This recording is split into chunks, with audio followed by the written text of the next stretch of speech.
Call to order the regular board meeting of December 3rd, 2019 at 7 p.m. The Pledge of Allegiance tonight will be led by the Anchor Bay Junior ROTC. Please rise.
Can we get a round of applause for the Anchor Bay Junior ROTC? And board and audience, please bear with me a little bit here today as we have a new audio-visual system and may take a little bit of time to work out some of the bugs. Clerk Barry, please call the roll.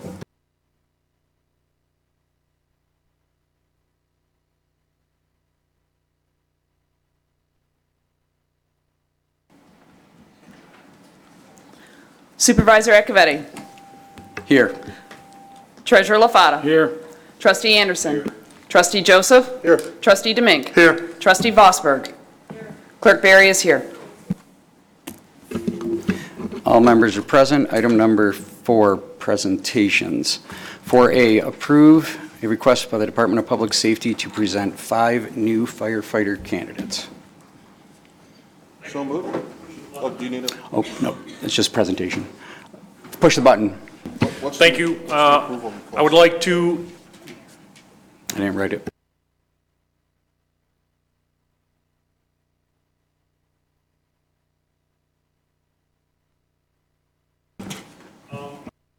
Ooh, press the button one more time. Got it?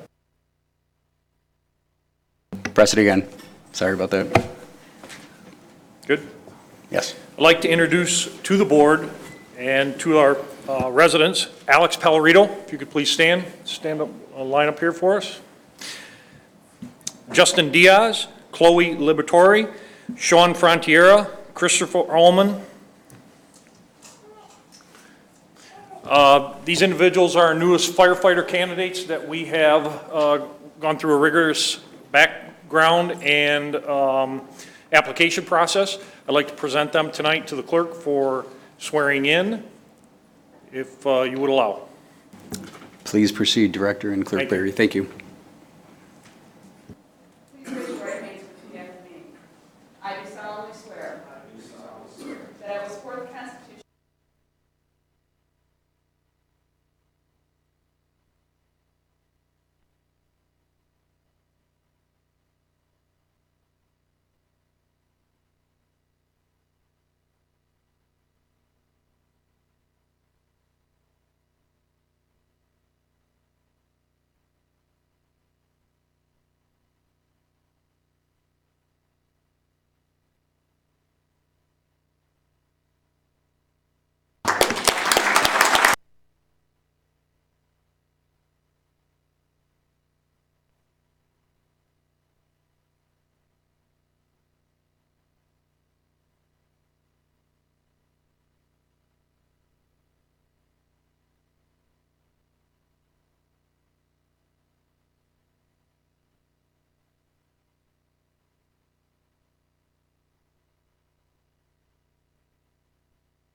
Any veterans in the house?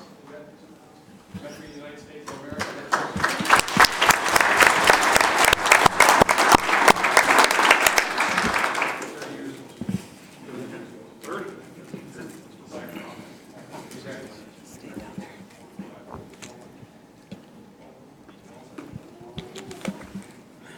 Thank you, Director Kirsten, and welcome to the new members of the Chesterfield Township Public Safety and Fire Team.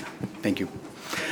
Item 4B, a presentation by the North Gratiot Cruise Foundation. You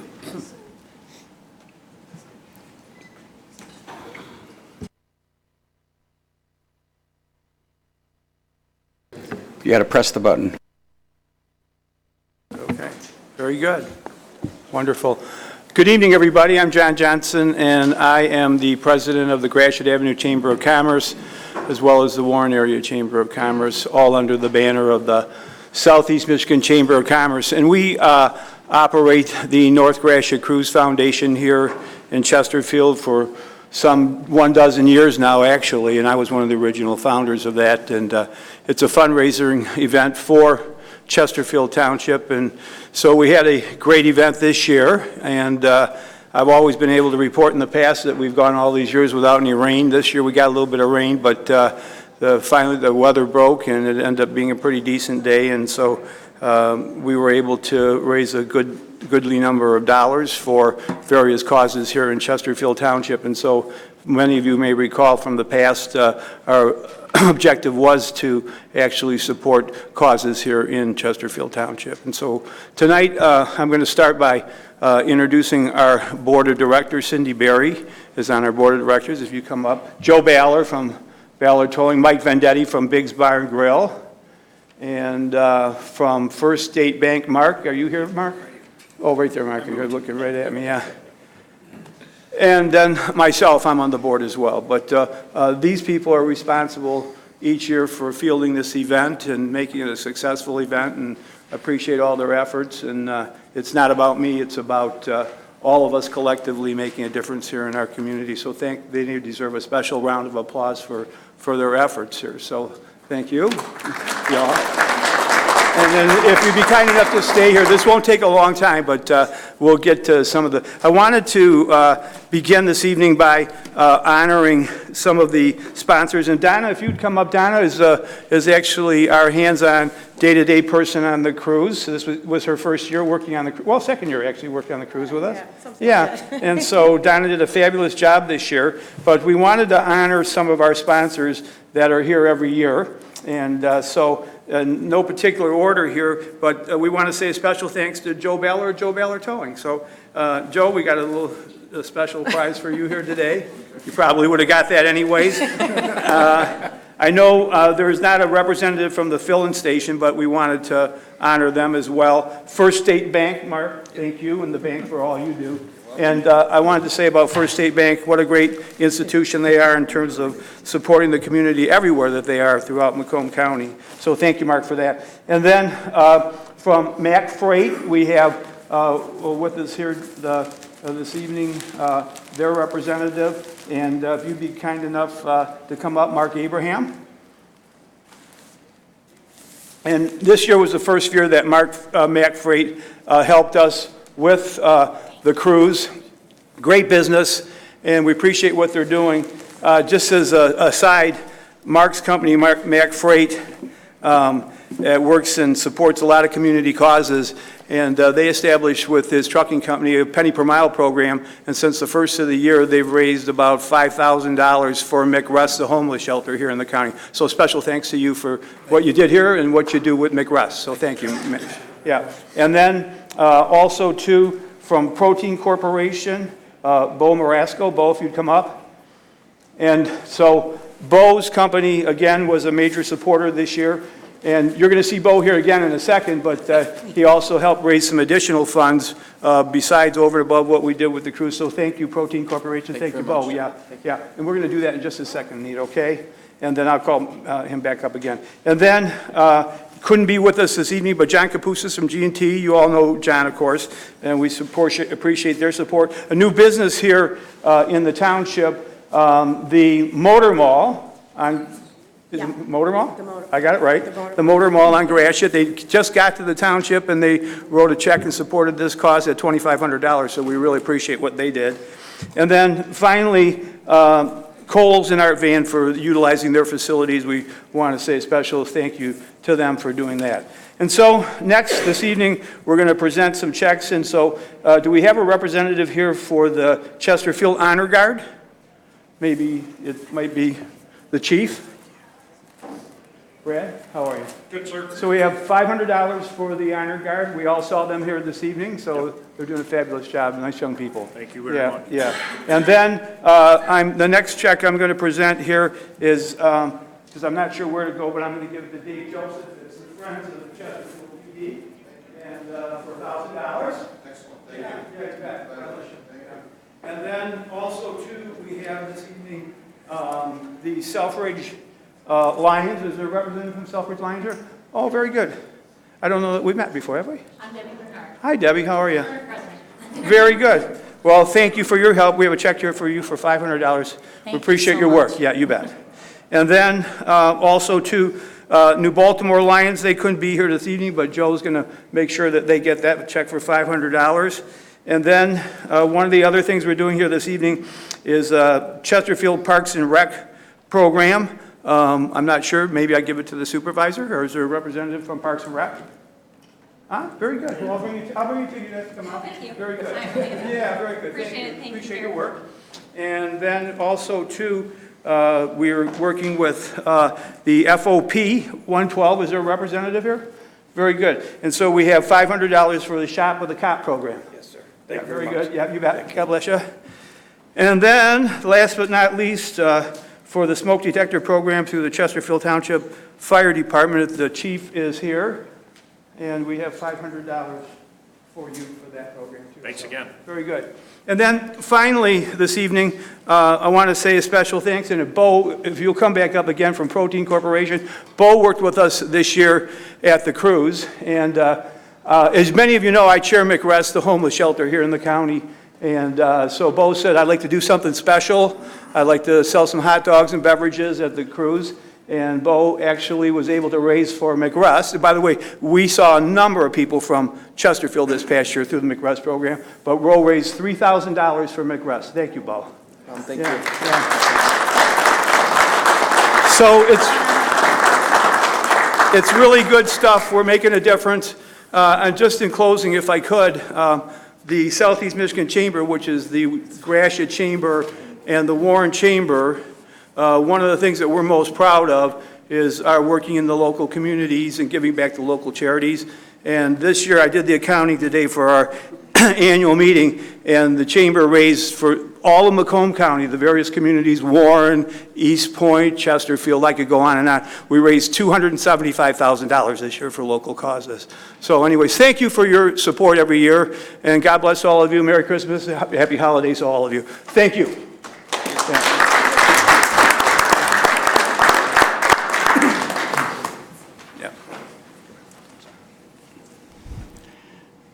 Thank you to Mr. Johnson for the North Gratiot Cruise and your philanthropic giving. It's very recognized and appreciated. Number 5, department reports. Any department heads wish to update the board on, or the public on any action within the township. Director Kirsten. Just real quick, I'd like to announce that both the 2 police public safety captains have been accepted at the FBI National Academy in the coming year. They will go not consecutively, but over the course of 2020 and 2021. Captain McNair and Captain Franks are in the process now. One of them should be leaving sometime around end of April, 1st of May. It's a huge honor that they were selected. It was a selection process that they go through, and I'd like to congratulate both of them and announce to the board that, yes, they have been accepted and they will be attending. Thank you. Thank you. Any further departments? Let's move up to the board. Trustee Domingue. Okay, from the Parks and Rec Department, please join us on Friday, December 6th at the Chesterfield Municipal Offices for a tree lighting tradition. Santa arrives at 7 p.m. It's a festive evening full of caroling activities that will include crafts, coloring contests, writing letters, or visiting with Santa. The township grounds will be aglow for this festive night. Please come early and bring your cameras. And if you're interested in joining our Chesterfield Township Parks and Rec Commission, we have some openings. If you have enthusiasm and want to make the township better for our parks and recs, please submit a letter of intent to the township supervisor with a copy to Parks and Rec Department. That's all I have, sir. Any further board members wish to update the public of the board? One quick one for me. Jefferson Road Bridge from Kilwald to Meldrum was opened yesterday, December 2nd, and the entire bridge is scheduled to be open the week of December 9th. We don't know if it'll be the beginning of the week or the end of the week. It is progressing much faster than it was, and that bridge is anticipated to be open in 1 week. Just a note, Mr. Super. Hit me. Just a note, as I was on my way in tonight, they were out there putting all the guardrail up at dark. There was a company out there. They looked like they had all the guardrail up, and they didn't start till like 4 o'clock. So they're still working on it on my way in tonight.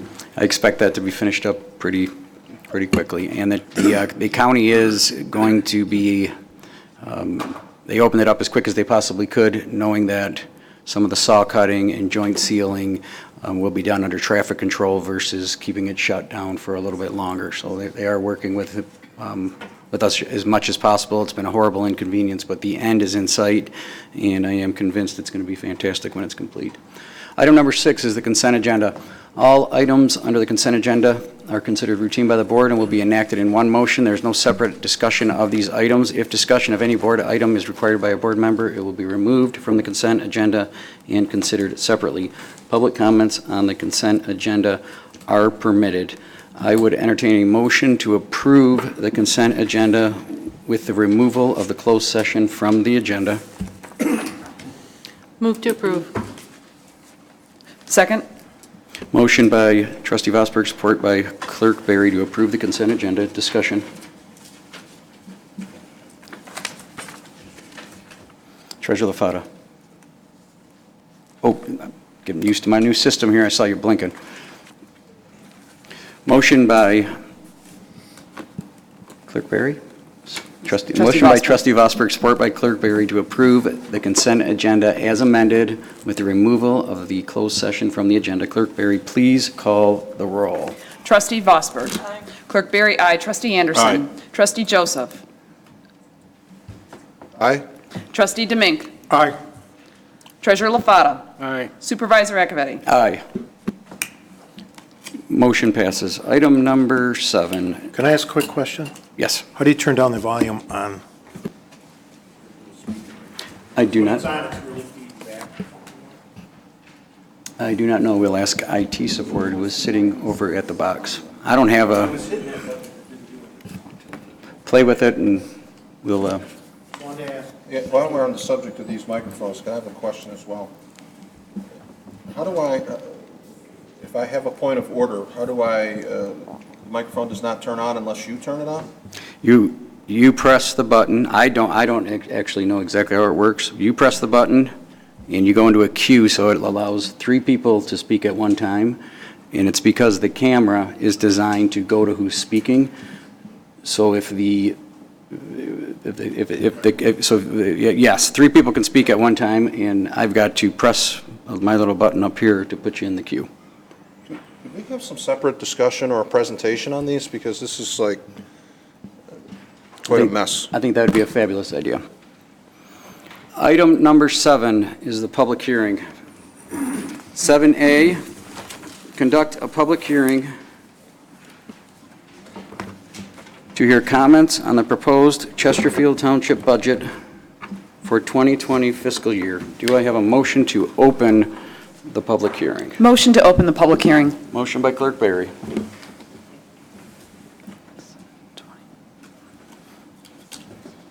Support. Support by Trustee Vosberg. Discussion. Clerk Barry, please call the roll. Clerk Barry, aye. Trustee Vosberg. Aye. Trustee Anderson. Aye. Trustee Joseph. Aye. Trustee DeMink. Aye. Treasurer LaFata. Supervisor Acciavatti. Aye. We got to do a little bit of working on with the roll calls on this. We'll get it right. It's brand new. A quick presentation on the budget. The 2020 annual budget. I'd like to first start out by how far our budget's come in the last couple of years. And I want to give a big shout out to our finance director, Vicki Bauer. From where the budget was to where it came from in 2019, you see a picture of the cover there on the right. Our last year's budget was recognized by the Government Finance Officers Association and received a budget award, and that is something that should be commended. Thank you, Director Bauer. A little bit on the budget process. The Finance Department and all the department heads are working on 3 budgets in any given year. They're working on the prior year budget, which in this year would have been 2018. First quarter of 2019, working on the prior year budget. They were working on final closeout and preparing for the audit. Second quarter, they're working on completing the audit, making sure all the everything checks out, and then a final audit is given and presented to the board. Concurrently, the current year budget is being worked on. Daily, weekly, monthly performance tracking and analysis by the Finance Department, and in coordination with the department heads and leadership, bi-monthly revenue and expense reporting and tracking is done every month throughout the year on each general ledger number, and there are hundreds and thousands of them. We have a mid-year budget amendment in July and a final budget amendment in December, which you'll see today. The third year they're working on concurrently is the next fiscal year budget, which is 2020, and it's the budget we're here talking about today. The first quarter, back in January, February, and March, preliminary capital numbers and budget requests are coming from department heads and board members in meetings with the Finance Department. Second quarter, we're nailing down capital improvements, and departments are actually submitting their headcount requests and their capital requests, and the preliminary budget is essentially put together. The third quarter, the preliminary budget is available for the board and all department heads to add additional information and adjustments. One-on-one meetings with each department head is available and constantly going on with the Finance Department. At that point, we hold a special board meeting for the Public Safety Special Assessment District, and that is needs to be done before tax rolls are sent out. And during the fourth quarter, there's one-on-one meetings again with department heads and elected officials with the finance director and the various department heads, along with budget workshops, which brings us to a public hearing to approve the levy, which we're here for tonight, and to approve a board-adopted resolution, which you'll see agenda item on at the end. A little bit on property taxes. What you're looking at on the screen is your summer top property tax bill and your winter property tax bill for 2019.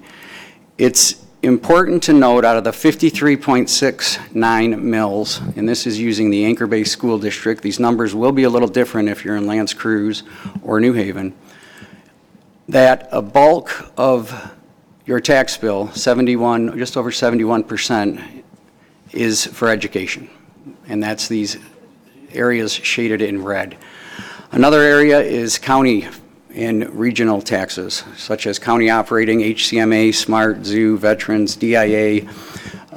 I did just read today that there's going to be a 0.1 mil added for 1 year only for Martha T. Berry at the county in 2020.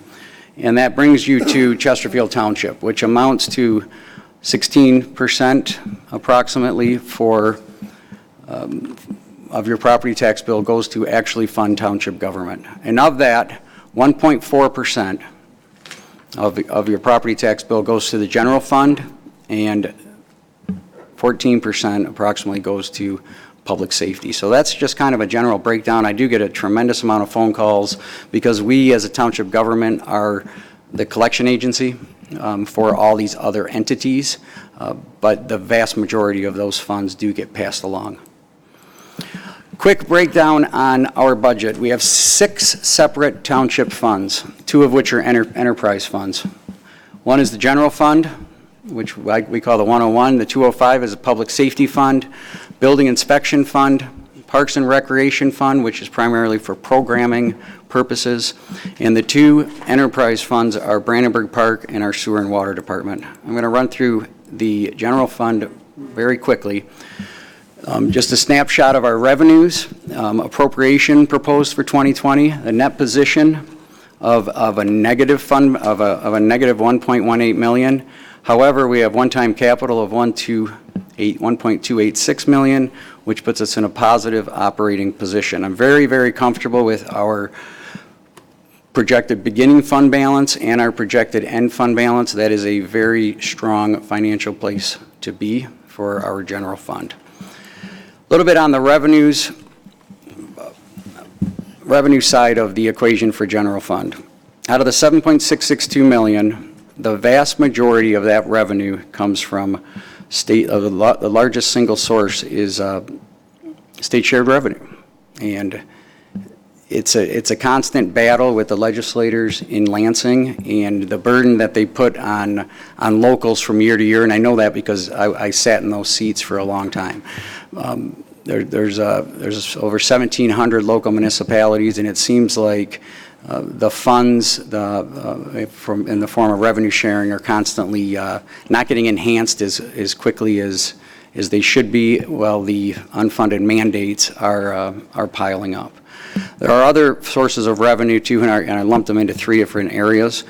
Development fees, basically would be user fees. These are development, election, tax preparation, individual fees like that are user fees. The operating millage makes up approximately 17% of our general fund, and that's the number that you saw on the last slide. And 7.4% of the revenue into our general fund is from administrative service fees or interdepartmental grants, and that also includes payments on buildings, the police building, for example, and the Public Works building. The bond gets paid into the general fund to pay off those 2 assets. A little bit on our property tax revenue. What you're looking at here is a graph from 2013 till 19 of the township operating millage. In 2013, it was 0.8061. 2019, the rate will be 0.7713. You see a steady decline, and that is 100% due to the Headley rollback. And again, it's about 1.4% of your total property tax goes into the general fund. A little bit on the expenses. Total appropriation, 8.7 million. One-time capital of 1.286 leaves us with operating expenses of approximately 7.4 million. And that's used to fund assessing, treasurers, clerks, planning, engineering, senior center, parks and recreation, elections, code enforcement, and more that's not on this list. Pretty much every department that doesn't fall under one of the other funds fall here. And on top of that, it also is responsible, the general fund is, for all grounds and facilities, maintenance and improvements, all roads, investments, and non-motorized path and pedestrian safety, and emergency management, such as high water level financial burdens that get put on local communities. I want to focus a little bit on one-time capital. The $1.286 million in one-time capital out of the general fund, I heard loud and clear the need to improve the parking lot at this facility and other facilities, so there is $450,000 to continue the parking lot improvements. You'll see a little piece that's done in the back by the Veterans Wall. That project is anticipated to have the whole entrance, the loop, and the bridge looked at for this facility, along with Pollard Park, some general fund investments here to replace field number 5 fence, the Weber Paddle Park with a $265,000 grant is part of this, and a very substantial investment in path improvements, extensions, and pedestrian safety. There's a couple of booklets floating around of capital improvement concepts and ideas. Feel free to take a peek at those. It's important to note as well that all capital projects require separate board approval, and approval of a budget is not authorization to spend. So each one of these items, if they have not already been approved by the board, will be back to the board for approval under our purchasing policy. One other area on the expense side I did want to speak about. When this board walked in the door, one of the first things that caught my attention was our medical costs and legacy costs. And this graph right here in the blue is showing our medical burden from 2013 to 2016. And I was alarmed when I had my first meeting and saw that the trend was going to continue to here. So we immediately got to work on a benefits broker and changing that model, and got to work with the team to start changing this trajectory that we were on. And as you can see, the blue is actual numbers. The green is what the status quo would have been on that account. And we are really starting to reap the benefits of our work here and innovation with our benefits broker partners. Our self-funding model is working, and I'm very happy to say that our cost for medical is down back where it was in 2015, and we'll continue to work on that. I'd like to, that resulted in a total savings, if you take the whole yellow box combined, of approximately $4.5 million. And I'd like to thank not only the board, but each and every department head, as collective bargaining agreements were involved with making that change and that turnaround. General fund, we have a healthy fund balance. I'm very happy with it. A strong investment in non-motorized paths, a strong, heavy investment in township park and property improvements and expansions, and we are constantly looking for improving operational efficiencies and improving and reducing expenses, and I'm pretty confident when you see the audit come out that the trends that we're on are going to be, we're heading in the right direction. A little bit on public safety. I wanted to spend more time on general fund than some of the others. Revenues for public safety appropriations. We again are at a negative net position, but there's our one-time capital of $2.32 million. And this is the number I'm most excited about, this $907,964.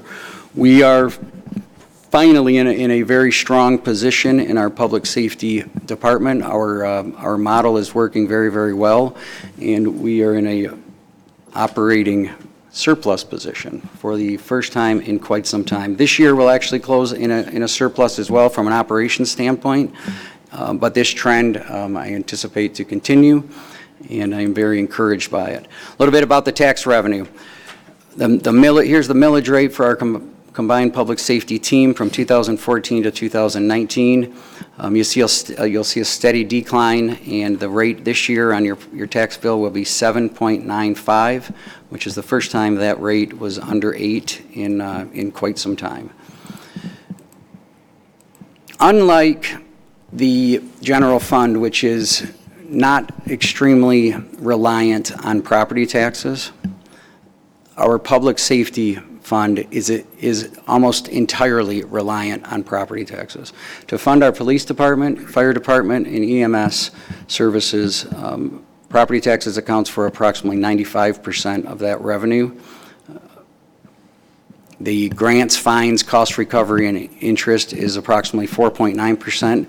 I did want to point out on here wireless 911 service, because that is an issue that is being talked about pretty extensively at the county. If they do find a solution for that in 2020, it will result in additional income or additional revenue to our department because we run our own dispatch. On the expense side, approximately 71% of our expenses are direct employee costs.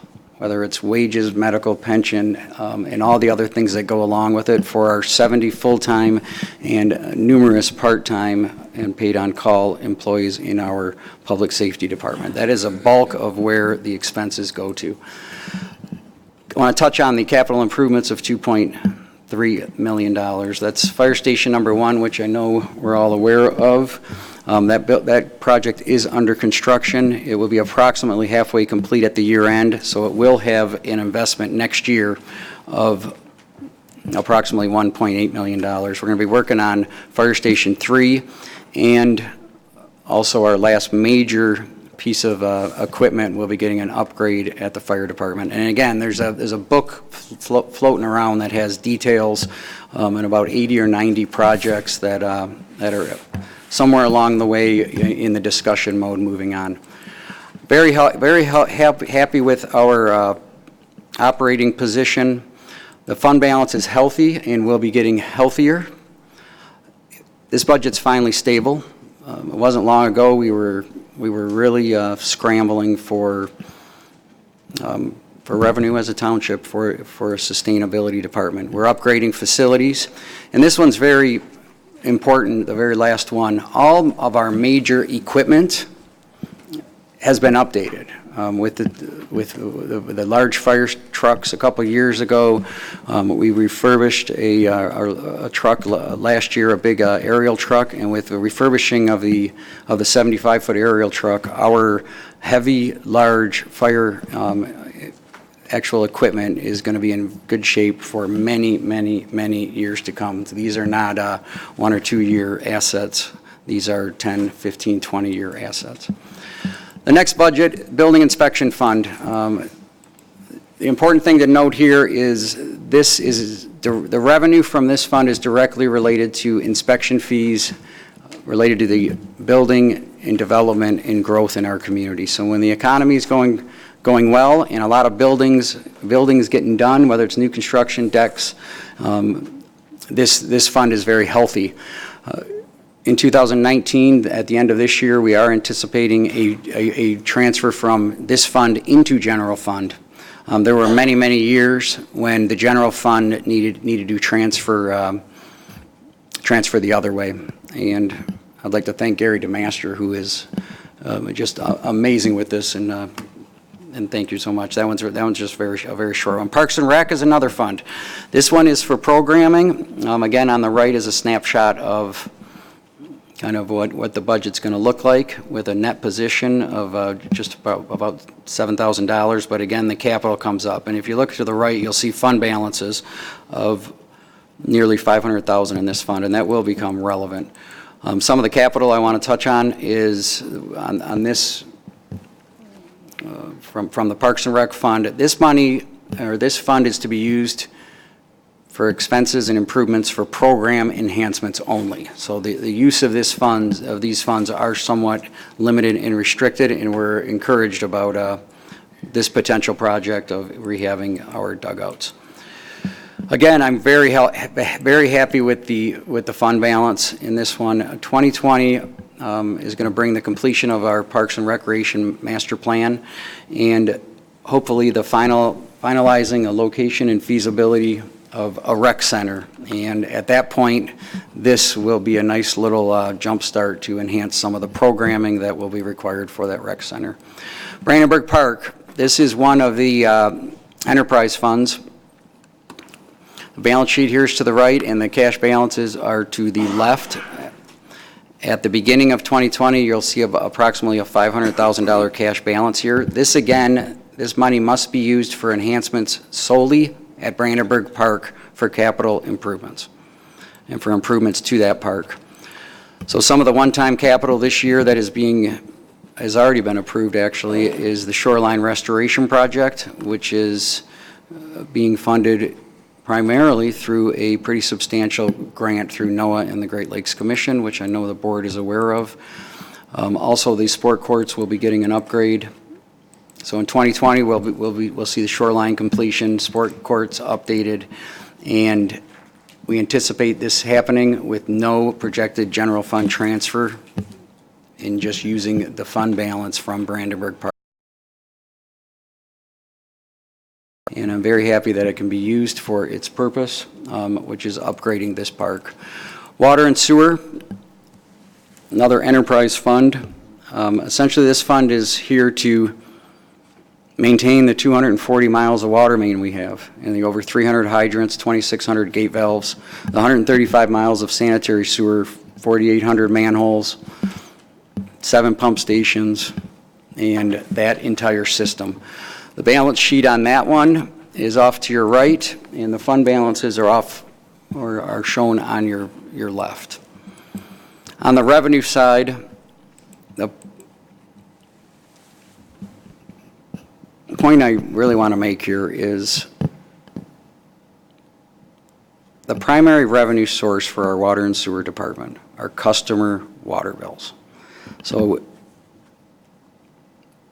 the investments necessary to maintain that infrastructure, to inspect that infrastructure, and to make sure that collapses don't happen and mistakes don't happen are directly related to those water bills. And it's a conundrum that every municipality is in, not just us. You just got to look around Southeast Michigan, and that is the pressure on the expense side from these two entities, which is the Great Lakes Water Authority and Macomb County Public Works.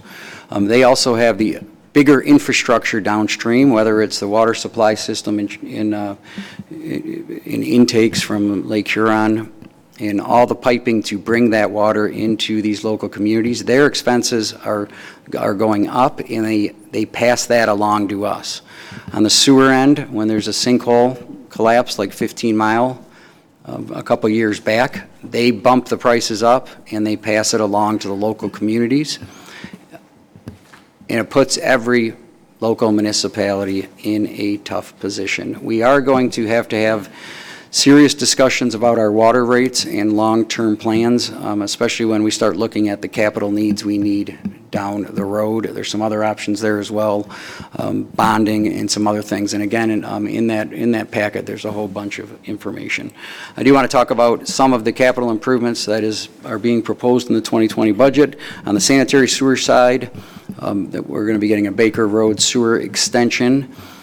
On the water main side, which is where you're going to see most of the projects, if they have a number before it, this one is actually 1012. This means it was already board approved. You'll see a project on 23 Mile Road and on a pressure reducing vault to upgrade our water systems, and that is this $3.1 million in capital. And again, it's laid out in that book showing a pretty constant flow of upgrading and fixing our aging infrastructure. I'd like to thank, again, Director Ballor, and her entire team. Constant phone calls and answers and meetings and in tearing apart every single line item and to build this budget, and especially to make this award, and also to all the department heads for all your work on this budget. It is one that I'm proud of, and it is one that I'm looking forward to discussion on. With that, if there's any public members who wish to make a comment, please state your name and come up to the podium and press the little button, and I'll try to get a little better here with the new technology on this end.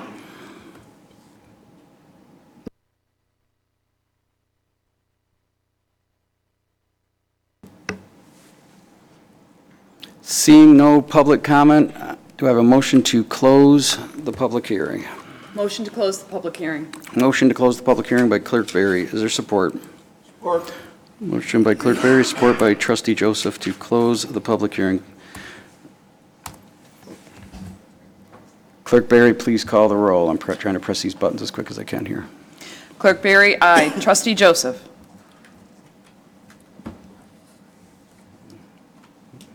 Ooh, I think you're good, Trustee Joseph. Red light means I'm good. Okay. Button is pressed. Hold on, let's turn off the mic. Oh, there you go. All right. You're hot. Aye. Trustee Anderson. Aye. Trustee Demink. Aye. Trustee Vosberg. Aye. Treasurer LaFata. Aye. Supervisor Acciavatti. Aye. The public hearing is closed. We got a little bit of work to do on this. Maybe we'll figure it out for round 2. Now, item number 8, regular agenda. 8A, approve a request by the Finance Department to adopt Resolution 2019-44 to approve the 2020 fiscal year budget. Do I have a motion? Motion to adopt Resolution 2019-44 to approve the 2020 fiscal year budget. Motion by Clerk Berry. Support by Supervisor Acciavatti. Discussion. Oh, you could, I got to remember to look here. You would have supported. Okay, if you press your button, you go in the queue. Now I think it's going to be easy. So, Clerk Berry, you are still hot mic. This system is quite... Trustee Joseph. Oh, thank you, thank you. I have a number of concerns, and I could go quite lengthy tonight. I won't. I'd just like to point out a few things if I could. The budget booklet that was presented to me, and I assume other board members, came about 3 weeks ago, this binder that we all received. It seems to change on a daily basis, so I was trying to follow along with the presentation. Just on the general fund, Fund 101, the appropriations changed to the tune of about $700,000 in just a few weeks. The awards and distinguished recognition to Department Head Ballor and her team, I think, are well-deserved, primarily because they seem to address the award presentation is, I think, predicated on one of the first slides that we saw in the presentation. All the wonderful steps that we take to come up with the 2020 budget sound very impressive to me and award-worthy. I just couldn't recognize that occurring in the natural for me. There were a number of steps there that were completely unfamiliar to me. They sounded great, and I wish that they were in practice in the natural, but I have yet to experience them. The concerns are numerous. The budget is filled with what I think are gimmicks, half-truths, obfuscation whenever there's a request to explain. This idea that we are operating in the surplus. You can just look at our 2015 OPEB contributions, which fund our retiree benefits. We went from $500,000 in 2015 with this projected budget, looking at about 40% of that. The $4.5 million in savings on the health care assumes a model that's not real accurate. I think a bit deceptive. You have a broken system that's out of control, and then you project out spending on a broken system and compare what is, I think, legitimately somewhere in the neighborhood of $1 million in savings. But there's no 4.5, and so when you say, why then, if you have $1 million in savings, does our general fund appropriations outweigh the revenue by almost $1 million? And then you say, well, there's one-time capital improvement expenses that are baked into the budget. Where'd the $1 million go? Where did the $1 million savings go? That really was done by our employees. It was our employees at the bargaining table that came forward and worked collaboratively with our negotiation team to bring about changes in how they receive benefits. That's noteworthy. That's not the work of politicians. That's the work of our employees who do the heavy lifting around here. They came forward. That $1 million has really just been swallowed up. And the foreshadowing, when you hear things like, we're going to have to sit down and have some serious discussions about water rates in the upcoming year, hold on to your wallets, because really this budget does not appropriately address infrastructure needs that have been on the table for years now. And we hear a lot about these legacy boards and all of this. We finally got a handle on the budget and we have direction and things. Say what you will about the last board. There was much more fiscal conservatism there than I see here. 85% of most departments' budgets represented in employee costs and benefits. And we are creating positions at a breakneck speed. We have people doing things that never existed before. Not only do those positions have they been created, but those positions also have assistants that have assistants. So I think these things begin to add up. You know, $500,000 here and $500,000 there, and before you know it, you got some serious money. Lastly, I would just like to point out that while some members of this board are very happy about the pictures associated with the what have been affectionately referred to as one-pagers, I've got more one-pagers in the last week than I have in the 7 years that I've served on this board, and they are listed as capital improvements. Last pages of notes, but last check on the capital improvements, as I went through and itemized them all, was over $13 million. $13 million in spending, and on a budget that brings in the existing general fund budget is less than $1 million. It brings in roughly $1.2 million, as the supervisor pointed out. The rest is through revenue sharing. How do you pay for $13 million in one-pagers while not funding properly our OPEB, and our water rates are going to go up because there's been no work done on the capital improvement side there. So when we spend $250,000 to fund projects in the Northwest Quadrant where there is no current development, and then you'll begin to see phase 2 and 3 coming forward, there's no doubt in my mind that we're going to have water rate increases. It'll be blamed on an emergency, but it's no emergency, and we're going to hear things later tonight where I can show you the emergencies are not emergencies when they're properly managed before they reach crisis stage. So we're going to hear and we're going to see emergencies next year, and you're going to hear about massive water rate increases, and I think it's directly attributed to this budget.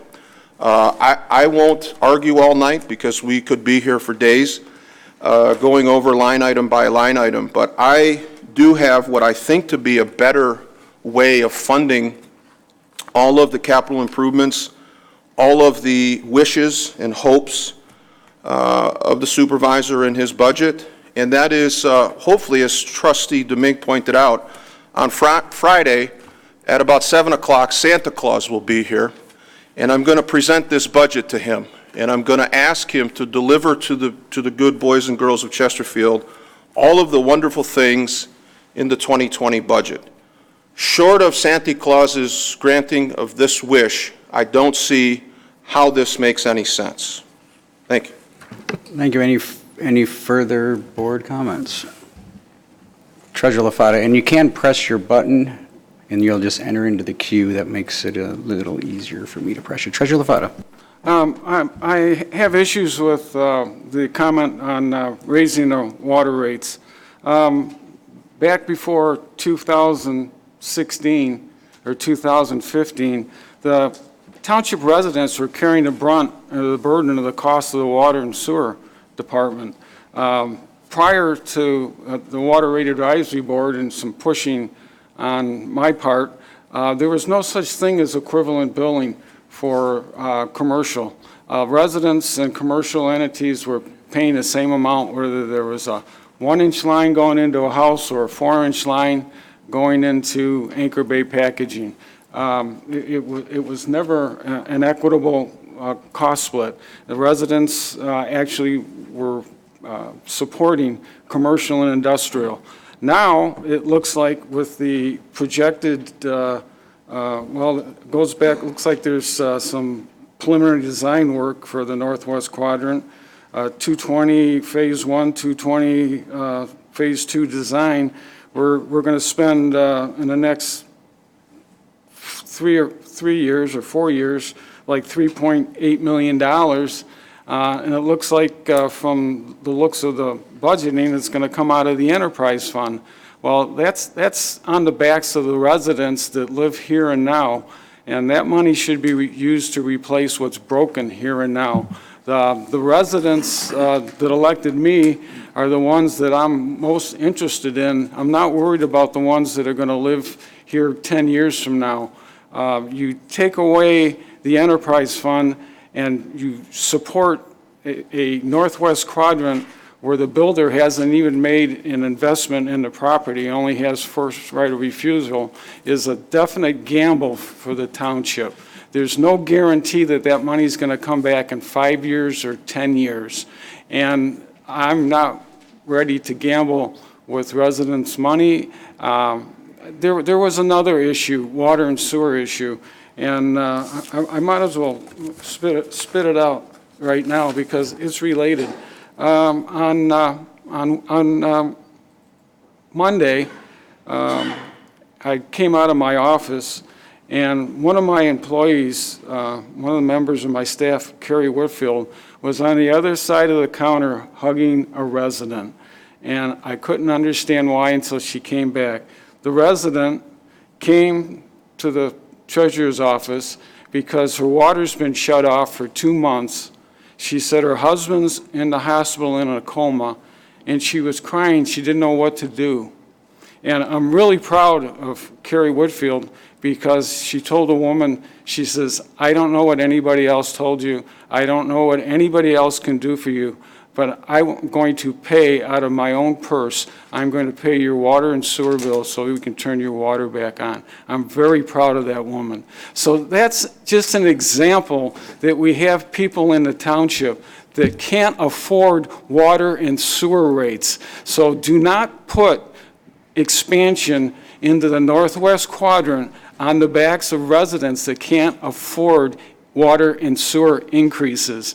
You need to listen to the voice of the customer, which are our residents, because if you ask them and you go out in the street and talk to them, they're worried about their home and right now and make sure that they're taken care of. They're not worried about somebody that wants to build a development on scallywags that still hasn't made an investment. So if this is what's going to happen and this is how we're going to capital improve, like I said, I got elected by the residents that live here today, not the ones that are going to live here 5 to 10 years from now. Thank you.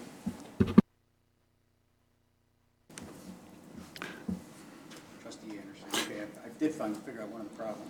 Trustee Anderson, I did figure out one of the problems. Okay. You're called C3 instead of Trustee Anderson on my little thing. so that, Okay, I'll play go ahead, that. Trustee Anderson. I guess I'll play that number, see what happens.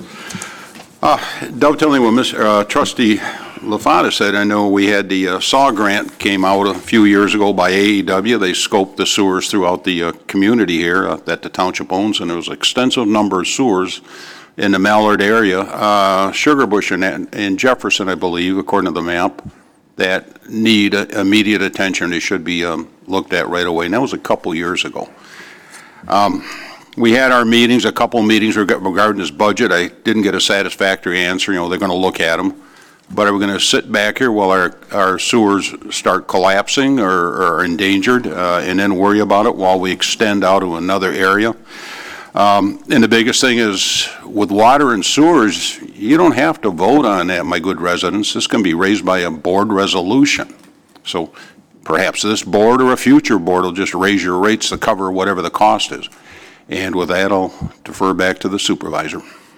Any further board comments? Trustee Vosberg. Thank you, Mr. Supervisor. I support this budget. I'm very happy with the work that's been done, very proud of the people that contributed to this. One of the things that I hear from the people that live in this community is they want to see some improvements for quality of life related things. So there, in the presentation I saw, there were some improvements at the parks and with non-motorized paths, other types of things that they like to do and look forward to doing, and look at other communities and say, I've heard this often, why can't we have this or why don't we? And I see that this plan, this budget is doing some of those things. So I support this. Thank you. Thank you. Any further board comments? A couple real quick things to just clear up. The sewer, and again, if you see the package and you go to the DPW section, you'll see a whole slew of projects. And these projects were requested by various board members, various department heads, and you'll see stuff in there such as recreation centers. That's not my idea. That's our community's idea.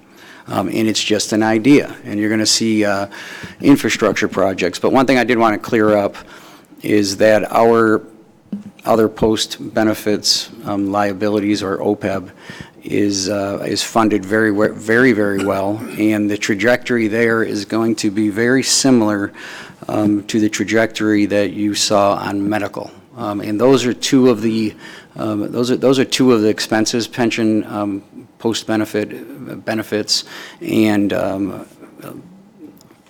benefit costs and legacy costs that literally cripple and send communities into bankruptcy. So I stand behind this budget. It's I'm not all that surprised that we're going to have no votes on a budget that have had unanimous yes votes from everyone on this board. So long as they've actually served on the board. So it's not ironic to me, anyone who's been watching the last year, that we're gonna have a no on this budget, and I think it's pretty clear why. Just to correct one real quick thing, the one sewer project that is being funded in 2020 was already approved in 2019, and it's not for the Northwest District. It's for the Northeast District. So the details are very, very important, and that project has already been funded. We already had that debate and that discussion that without growth and without, I believe, without pretty sustainable growth, that none of this budget stuff, the budget doesn't work at all. So you have to have a BJ's come in and Cabela's and fill in subdivisions, and you also got to be cognizant of the northeast section, which is what we're talking about here over by Anchor Bay High School in I-94, and also the northwest section, which is not addressed in 2020. Any further comments from the board? I want to see if any other press your button and you go in the queue. If anyone wants to speak, present. Okay. Treasurer, hold on, I got to go back. Treasurer LaFata. There's other things that enhance revenue rather than growth. My budgeting experience, every time there's a budget, there's cost reductions, there's efficiencies, there's prioritizations of maintenance issues, and anything that needs to be fixed that can create a liability. Besides growth, there's other things that are important when you budget. I asked at one of our meetings if we could try and see about baking some of this stuff in, because we have some very large inefficiencies, and it seems like we don't really see them, because if you have an ample budget, you don't see any kind of overspending. But in the budget process, and it doesn't matter whether it's in the private sector or the public sector, I pulled out some documentation, and it says that when the public sector, the first thing they should do is they should look at cost reductions, efficiencies, and compliance to the budget, which means you don't try and do amendments.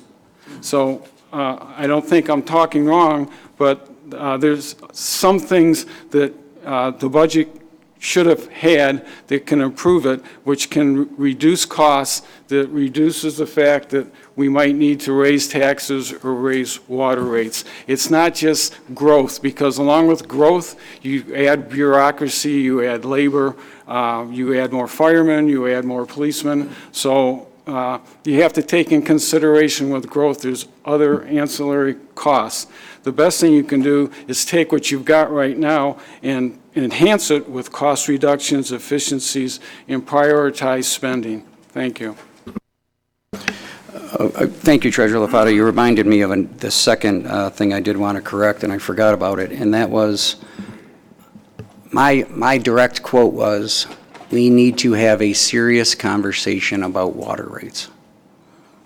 No place out of my mouth came what came from there and from there, which is raise in water rates. That did not come out of my mouth. However, a rate study and a comprehensive analysis of if you spend a little bit of money now in maintenance, and that might solve a sewer collapse or a water main issue, and that's what you're seeing in this book.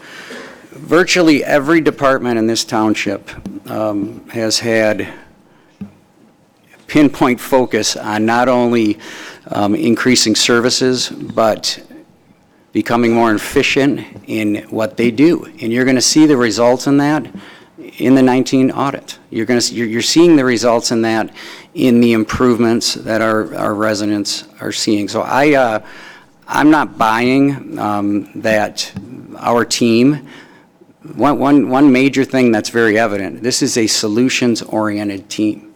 The leadership here, from department heads to the people who actually participate, have problems walk through that door every day, and their immediate answer is, how do you solve it the most efficiently, thoughtful, keeping the taxpayers and residents in mind? And I will stand behind them over and over and over again. Now, with all the changes we made, there's still more to be done. And again, the ideas in here, they didn't come from me. They came from board members. They came from department heads. They came from residents. They came from taxpayers, and a lot of them. There are other efficiencies out there, especially on the service end. In one area that is in here that needs information, you'll see it's red. It's monthly water billing. It is efficiencies in tax collection, efficiencies in paying the bills in this place. And that's an area that needs to be looked at, along with many, many other efficiencies to work on. I just look forward to a full board that actually wants to participate in this. I'm not surprised when I ran through that budget process about this is an ongoing process, and it never ends, and the door is always open, and you can have a conversation at any time with any department head and the finance department on any general ledger number. The history can be pulled up and start working towards solutions to solve this. I'm not surprised that there's members of this board who aren't aware, is not aware that we have a year-long budget process. I'm just not surprised. However, I am very, very disappointed. Trustee Joseph. Thank you, Mr. Supervisor. I just wanted to say I agree with Trustee Vosberg, and I too have heard from residents that would like to see amenities in our township that are lacking. And there's certainly some room for within this budget. And my request is that they come from the department heads. So if Amanda Willard in Parks and Rec comes to the board and lays out a proposal, I know from my years of working with her that her proposal is going to be well thought out and well designed, and the questions to her request will be answered in a very direct way. And I have taken advantage of talking with a number of department heads. And when we talk about solution-focused and pinpoint focus, I don't see that. In fact, what I see is a discussion with a department head. The discussion then, department head then reports to the supervisor. The supervisor is the CEO. All department heads answer to the supervisor. So when the department head lays something out, it goes to the supervisor, and then there's a different course of action because that's the directive that they were given. And I say, well, why is this changed? Why did this number change? Why did this line? Well, sorry, they call you Dan. Dan wanted it here, or Dan wanted it there. They answer to their boss. That's really the way that it goes. So the pinpoint focus, it's like being in a room with feral cats and you have a laser pointer. You point around and then there's a spastic chasing of that's not a real discussion. And that's the way my discussions end. So if I were to show up in an office and have a discussion and I brought in a very specific concern that is just very singularly focused, my concerns are typically dismissed with a long lecture and reminders of how busy Supervisor Acciavatti you are with all of these terrific things that are coming down the pike, and it's impossible to get a resolution on what would be a very simple discussion. So this has been the process, and as you pointed out, and I know why you're not surprised, because I've shared with you exactly my feelings on this. I voted for every budget primarily because I knew that everything contained in the budget would require a separate action. So there's really no harm in passing the budget, except to say, for the first time in the now 8th budget that I voted on, I believe that it's layered with issues that will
rate increase.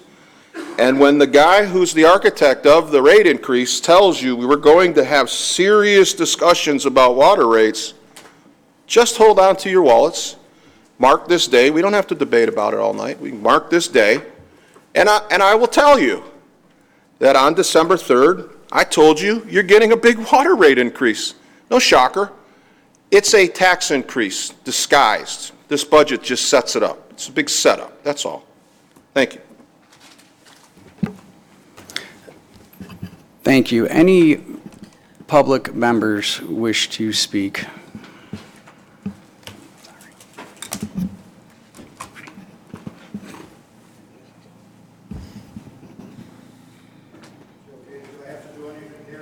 Press the button. Okay. As you know, this water department issue has been an issue with me probably for 4 or 5 years now. We thought we had it settled, thought we know what direction we were going, which was to basically assume through the collections of the water and sewer collections that we paid for the water department, and also at the end of the year would probably get about $2 million a year or better going into the enterprise fund, which I always tried to get separated because everything gets put into the enterprise fund and everybody lunches off of it. But if you put the money that was there supposedly for replacement aside, just looking at the last 4 years, we assumed $2 million a year, and nothing was done for the last 3 years, 4 years. There should be at least, what, $8 million more in that enterprise fund than we had before if the department ran right and did what they were supposed to do.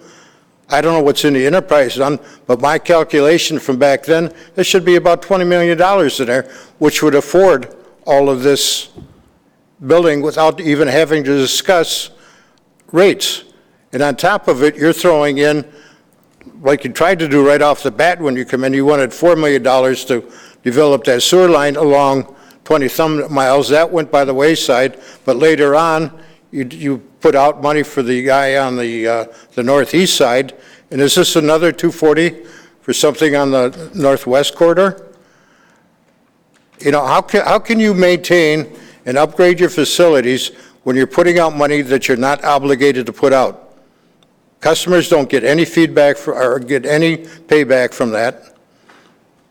When we talked the last time, I questioned Mr. Siebert, and he said the township is not obligated to direct sewer lines to anybody. The builders come in, develop their property, they pay to connect the sewer wherever they have to connect to. If it's such a priority to you, don't use the water department money and throw us into a bind. Take it out of the general fund. If that's your wish to grow the township, use the general fund. But you're rating the water department that has not performed very well over the last 4 years. Can you tell me how much is in that enterprise fund right now? I will when you're done speaking. Basically, if you, like we said, you needed about $11 million to maintain it on a yearly basis, and anything went on top of that, about $2 million a year or more, should have been accumulating to use for replacement and everything else. So right now, the way I look at it, without going back over the numbers, there should be at least $20 million there. Thank you. Thank you. I will answer that question. There's approximately $14 million in cash balance in the Water and Sewer Enterprise Fund. This isn't about, you're all done. You're all done. You already had your chance to speak. We'll have a lot of time to discuss water rates and water rate studies and things like that. My comment was very simple, and that is we got to have serious discussion about those rates, and that's it. I didn't talk about water rate increases, didn't talk about any of that stuff. We'll have plenty of time to discuss the ongoing issue, which is making sure you don't have what we have, and that is 10 lines crossing each other, trying to service the same district. Trying to get the right size line to the right area is something I believe in. One last comment is one of the former speakers mentioned in a discussion, a secondhand discussion, and they called me Dan. Just so people know, my close friends and colleagues call me Danny. Clerk Berry. Mr. Supervisor, I'd like... Oh, hold on. I got a little big finger. Thank you. Go. Motion to call the question. Motion by Clerk Berry to call the question. Motion by Clerk Berry, support by Trustee Vosberg to call the question. Clerk Berry, please call the roll. Clerk Berry, aye. Trustee Vosberg. Aye. Trustee Anderson. Aye. Trustee Joseph. No. Trustee DeMink. Aye. Treasurer LaFata. Aye. Supervisor Acciavatti. No. Motion passes. Clerk Berry, please call, or we have a motion by Clerk Berry, support by Supervisor Acciavatti to approve the request by the Finance Department to adopt Resolution 2019-44 approving the 2020 fiscal year budget. Clerk Berry, please call the roll. Clerk Berry, aye. Supervisor Acciavatti. Aye. Trustee Joseph. Ooh, hold on, I'm sorry. Okay, go. Aye, and just to clear up some confusion, Mr. Supervisor, if the record could reflect, the last vote, I was under the impression we were voting on the budget. My vote to call the question was a yes, so either way it works out. You got to vote on the budget. Were you a yes on the budget? I am a no on the budget. My previous no was thinking I was voting on the budget. I got a little confused with the microphones here, so. Okay. Trustee Anderson. No. Trustee DeMink. This is for the approval of the budget, correct? Approval of the budget. Pardon me? Yes, approval of the budget. Yes, aye. Trustee Vosberg. Aye. Treasurer LaFata. No. Motion passes. Thank you to all the department heads and Director Ballor. 8B, approve the Finance Department's request for final budget amendments to the 2018 budget and to complete all inter-fund transfers. Director Ballor, oh, do I have a motion? Motion to approve. Motion by Trustee David. Support. Support by Clerk Barry. Director Ballor is here if you have any questions. Hi there, this is the 2019 December amendments. There is, as we were talking about, 6 funds. All of the amendments for this year end that we're requesting are an increase to fund balance or put us in a more positive financial situation. And I'm going to just do it by summary. If anybody has any questions, we can stop and holler. I have talked to several board members, individually, if I've been able to, and we've gone over them in a lot of detail. And I do appreciate, with the budget process, the boards and the department heads' input and work.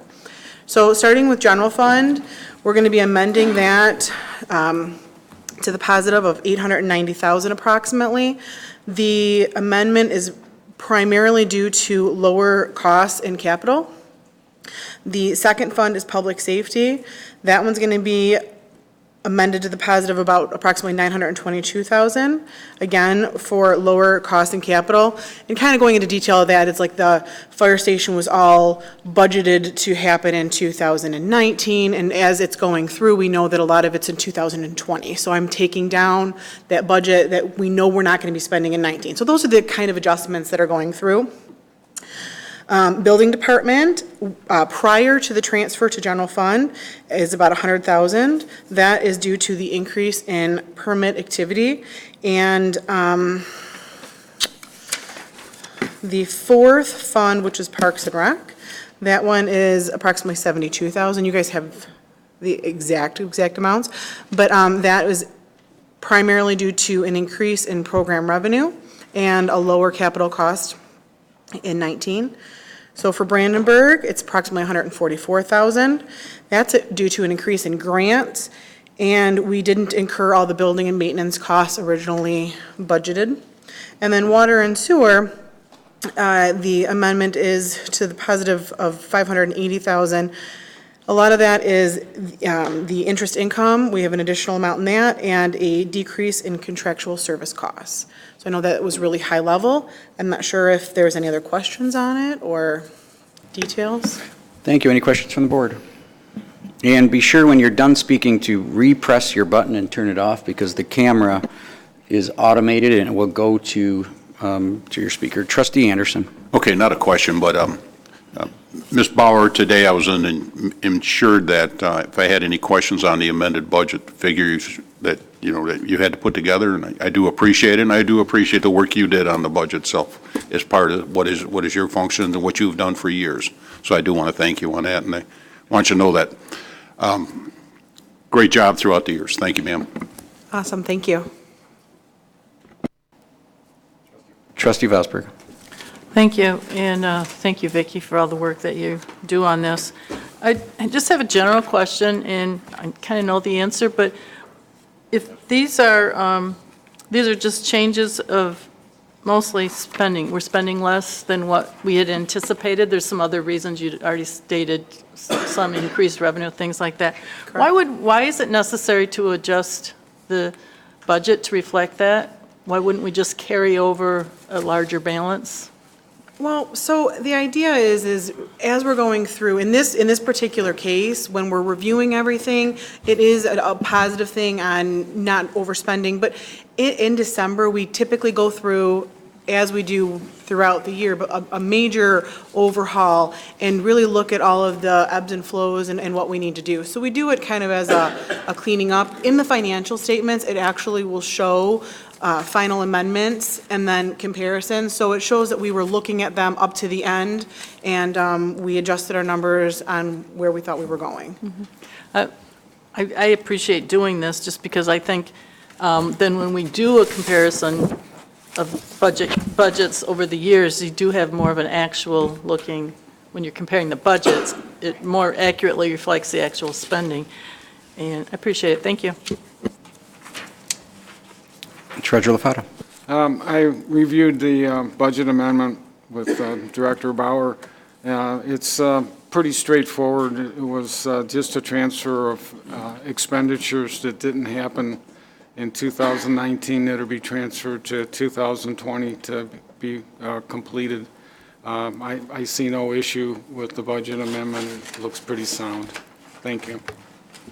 Trustee Joseph. Yeah, just for clarification, so we do the transfer at the end of this year for items that we didn't spend, in essence. So the expenditures that were anticipated that weren't made, as Treasurer LaFata said, are reflected in this. We will know, to speak to Trustee Vosberg's point, we will know to the penny when the audit process is over in the spring what we actually took in and what we spent, correct? I mean, that's the Absolutely. those are the real numbers. Yep, that's. When we know exactly what was spent. So comparing these is really the best estimate that we have as we roll out the end of the calendar year. The audit comes through and all of the expenditures that were 2019 are made available, and then we have a finalized, approved. Yep, perfect. That's exactly what we do. Yep. Just trying to make sure I stay on track here. Thank you. You're on it, yep. Thank you. Any comments from the public? Any further comments from the board? Motion by Trustee DeVink, support by Clerk Barry, to approve the Finance Department's request. I see a red blinking light. Did you want to? Just getting ready to vote. I got you. Approve the Finance Department's request for final budget amendments to the 2018 budget and to complete all inter-fund transfers. Clerk Barry, please call the roll.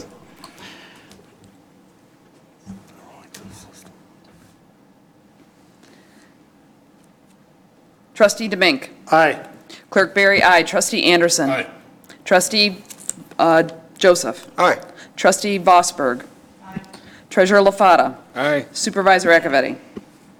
Aye. Motion passes. Thank you, Director Bauer. Item 8C, approve a request by the Clerk's Department to approve the 2020 Township Meeting Calendar. Do I have a motion? Motion to approve. Motion by Clerk Barry. Support by Trustee Vosberg. Discussion. Trustee Joseph. Mr. Supervisor, I'm concerned about this calendar primarily because it makes significant changes to a lot of meetings. First and foremost, this board, from the beginning of time, this board met on the first and third Mondays of every month. We changed it to accommodate Monday holidays that somehow were presented as problematic. But then we had a number of other days that were really quite difficult for people to keep up with. It seems to be a lot of changes. I know that we are in compliance with the Open Meetings Act, and I know the clerk does a good job of making sure that the meetings are posted, when they're supposed to be. But this proposed change not only changes the board meetings again, so they go from the first and third Tuesdays, up from the first and third Mondays, to the second and fourth Tuesdays of the month, which is currently the space held for the Planning Commission meetings, which are on those days. And to then move the Planning Commission meetings to the opposite days, opposite Tuesday, becomes problematic. We have a number of, and this was discussed in on our Planning Department, our Planning Commission, and we have a number of attorneys, planners, engineers who serve their clients, if you will, at these Planning Commission meetings. And then they're also in neighboring communities all over the county, all over the Tri-County area in some instances. So to just sort of haphazardly change the meeting schedule really has a ripple effect that I don't know is well thought out. I don't know, and I'm sure the clerk will enlighten us as to why we flip these meetings. But there's a huge ripple effect, and I have individuals on the Planning Commission who have shared with me they schedule their vacations around their commitment to the Planning Commission, and to tell them in December that their meetings in January, February, and the remainder of 2020 is going to be on opposite weeks when they're out of town is really unfair. A lot of these people make great sacrifice to serve on the Planning Commission. Not to mention, it really does cause a problem for the various vendors that serve the petitioners that come in, who on the second and fourth Tuesdays are in Chesterfield, because that's the way it's been forever, and then they'll go to the 1st and 3rd where they may be serving in Romeo or Shelby, and it's just not fair. I don't like this schedule change, and I'm content with the current schedule, and I really don't like this, so thank you. Clerk Berry. Thank you, Mr. Supervisor. And I understand that change is not always welcome. However, this change in the calendar accomplishes several important goals. One is, and I understand that township board meetings have been on the 1st and 3rd weeks of the month forever. I understand that, but it caused a long-term problem, and this calendar, once it can be adopted and carried forward, solves a long-term problem. It is a long-term solution. The problem was that during election years, which now it seems like we even have special elections almost every year. I think we've had an election every year that I've been here, even though they're not regular election years. But take election years, presidentials, for example, such as next year that is coming up, is that when you have a board meeting that is scheduled on the first week of the month, whether it's Monday or Tuesday, because we use this room for a polling location, it's problematic. We always have to either move that meeting, or we have, it's very challenging to try to prepare for the election the next day if we had it on a Monday. When we moved it to Tuesdays, it became problematic because it was the first Tuesday. We always had to move it to the Wednesday or the Thursday. And that would become difficult for residents and the public who had anticipated that it's always on a certain day of the week, and now it gets moved, and it's only moved on certain months and so forth. So this actually provides a more stable calendar, and it provides a long-term solution, because we will never, once we move the township board meeting dates to the 2nd and the 4th Tuesdays of the month, we will never have a conflict with elections, except, interestingly enough, the one election we do not have any control over is the presidential primary, which happens every 4 years. It just so happens, because that is set by the parties, by the political parties, it just so happens that in 2020, that on the 2nd Tuesday in March is the presidential primary. So outside of that, which we have no control over, all standardized all standardized election dates that are set by the state are always, it is in state statute that it is the first Tuesday following the first Monday of every month, of those months of August and November. So this solves that problem. We will never have that conflict again with this calendar. I'd like to ask for the board's support to try this out.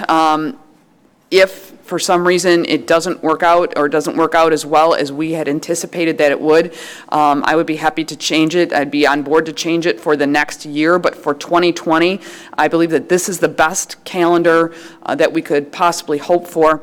I know that it is challenging in some ways also for the Planning Commission. However, Supervisor Acciavatti and myself both spoke with Director Palin, who is our planning director, at length, and questioned him pretty substantially as to whether or not this would be a problem. And and I wish he was here tonight to speak, but I will tell you that the information that I was given was that we can make happen whatever needs to happen. Half of the Planning Commission is okay, half of the Planning Commission recognizes there's a conflict for them. So, but ultimately that they would accommodate whatever the board decided to do.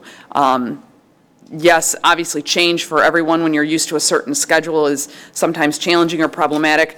However, I think that the benefits that we realize from this, not only will this solve, by keeping it on the Tuesdays, we avoid the Monday holidays, but by moving it to the 2nd and 4th Mondays, we avoid all conflicts with any elections that are scheduled, with the only exception of March of 2020. But we have adjusted.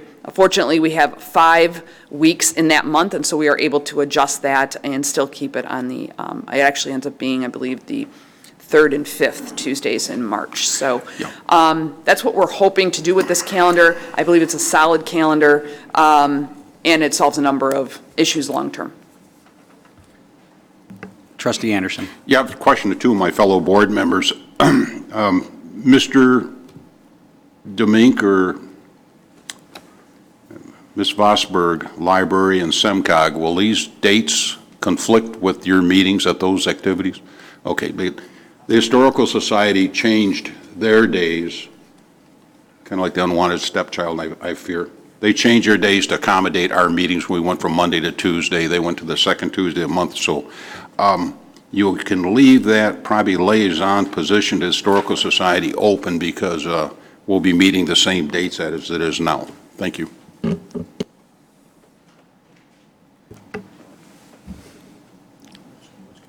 Trustee Joseph. So as I heard from Trustee Anderson, the Historical Society liaison will not exist. So that doesn't accommodate schedules. And that really, no offense, Clerk Barry, but your recitation on Mr. Palin, I can assure you, I was at the Planning Commission on Tuesday, and at the conclusion of the meeting, he said, hey, by the way, everyone, there will be a meeting schedule on the board agenda, and it calls for a change in our meeting. And the whole board, like I had to get them a police escort. I was contemplating calling Director Kirsten because the board was not happy. And it wasn't a 50-50, and it wasn't because people just are, anal about their Tuesdays. People have schedules, and people do plan things, and you're proposing a change in December for in a few weeks, next month. And people deserve better than that. So this idea that everybody's great with it is not true. And I would propose that if you're going to change anything, why don't we go back to the Mondays and take the second? We could make changes to our board to accommodate the Tuesday problems and go back to Mondays and make it the second and the third without robbing the Historical Society of a liaison and without displacing the Planning Commission. Could we meet in the middle and consider a Monday schedule of the second and fourth Monday, returning to Mondays and opting for the second and fourth instead of the first and third? I realize that still doesn't relieve us of all of the Monday holidays, but it does take care of a good bulk of them. I'm just waiting to You're be, ahead. I'm just waiting to be recognized by the chair. Thank you. If we were to choose a second and fourth Monday, we would still have problems with regards to holidays. We would be running into Memorial Day, would be a holiday problem, as well as there's another one that falls at the end there as well. And I forgot which one it was, honestly. Perhaps President's Day? It may be. And maybe that the second Monday may run into that, as well as possibly Columbus Day as well in October. So again, by having board meetings on the second and fourth Monday, the second and fourth Tuesdays, we avoid all of those problems. And I'm sensitive to all of the other boards and commissions and other organizations that have meetings and schedules and so forth. But with all due respect, I do believe that the board is the primary the legislative body should have the priority in terms of scheduling. I know that when we schedule meeting rooms and so forth for organizations and other boards and commissions, they understand that they can be changed and moved at any time if the legislative body needs to meet. So that actually trumps, in my mind, in statutorily as well, any other board and commission, although I do recognize that some other commissions have their own bylaws and statutes. However, the township governing board, the legislative body here, would take priority and precedence over those. Although I'm very sensitive to the scheduling and so forth, I still believe that this is the best calendar moving forward to solve a lot of those long-term solutions. And I'm hopeful that though others that are affected will at least be willing to try this and see if it works. If 2020 goes horribly awry and it causes all kinds of issues and problems, I'd be more than happy to look at an amendment to 2021. But I would really like the board's support on 2020 to support the elections functions that we will have to statutorily, we are mandated to complete. Trustee Anderson. No, in response to that, I think has been cited the issues with planning and that tonight, and planning and ZBA. ZBA doesn't meet that often. Planning, that goes right to circus court if there's an issue on it, and I think that's kind of important too. Maybe it doesn't trump the elected board, but consideration should be taken there. And the other, as far as that goes, I understand your diatribe or your remarks about the importance of the elected board, but all due respect, I think you need to consider these other boards too. Thank you. Wasn't a diatribe, just comments. Thank you. Trustee Joseph. Interpretation. Yeah. So I would like to offer a friendly amendment to your motion and ask you to consider, before I state that request, I'd just like to point out, I got a better understanding of why Director Palin responded the way he did, because if we talk to Director Palin and we remind him that the most important function here is the legislative body, and he's in a room with his direct supervisor, I think his answer of, "I'll make it work," is pretty appropriate. What are his options? Clearly, the Planning Commission is not in favor of this. There is a solution that withholds the supreme power of the legislative body without displacing the Historical Society of a liaison, and also uprooting all of the vendors. As I mentioned, we have attorneys and engineers and planners that accompany the petitioners into the township as they try to make their way through the bureaucratic cul-de-sac, and to then dump them into another day just because whimsically we think that solves our election problems.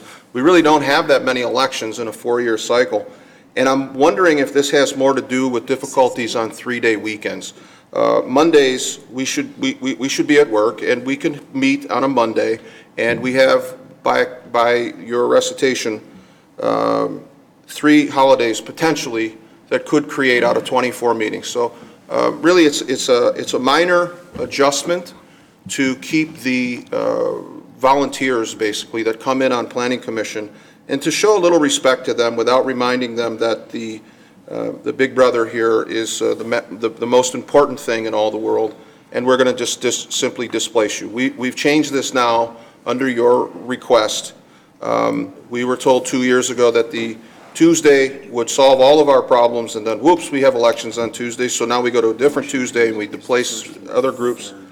I would like to ask for a friendly amendment to the motion, keeping in mind the ability to preserve the Historical Society liaison and the Planning Commission, to change this meeting schedule, if it needs to be altered, to the 2nd and 4th Mondays as opposed to the proposed 2nd and 4th Tuesdays.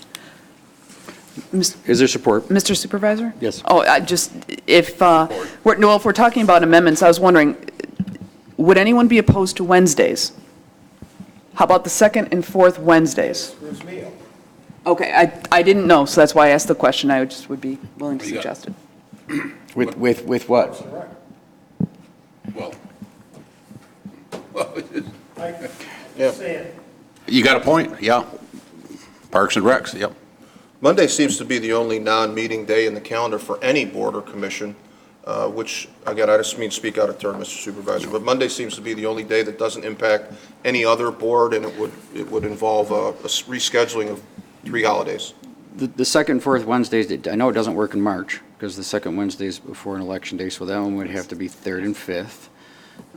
April, it works. May, it talking doesn't. Monday, sir? May it doesn't, because it's the day before an election. The May, it doesn't work because of Memorial Day. So either way, you're going to have some issues there. June, it'll work. July, it'll work. August, it'll work.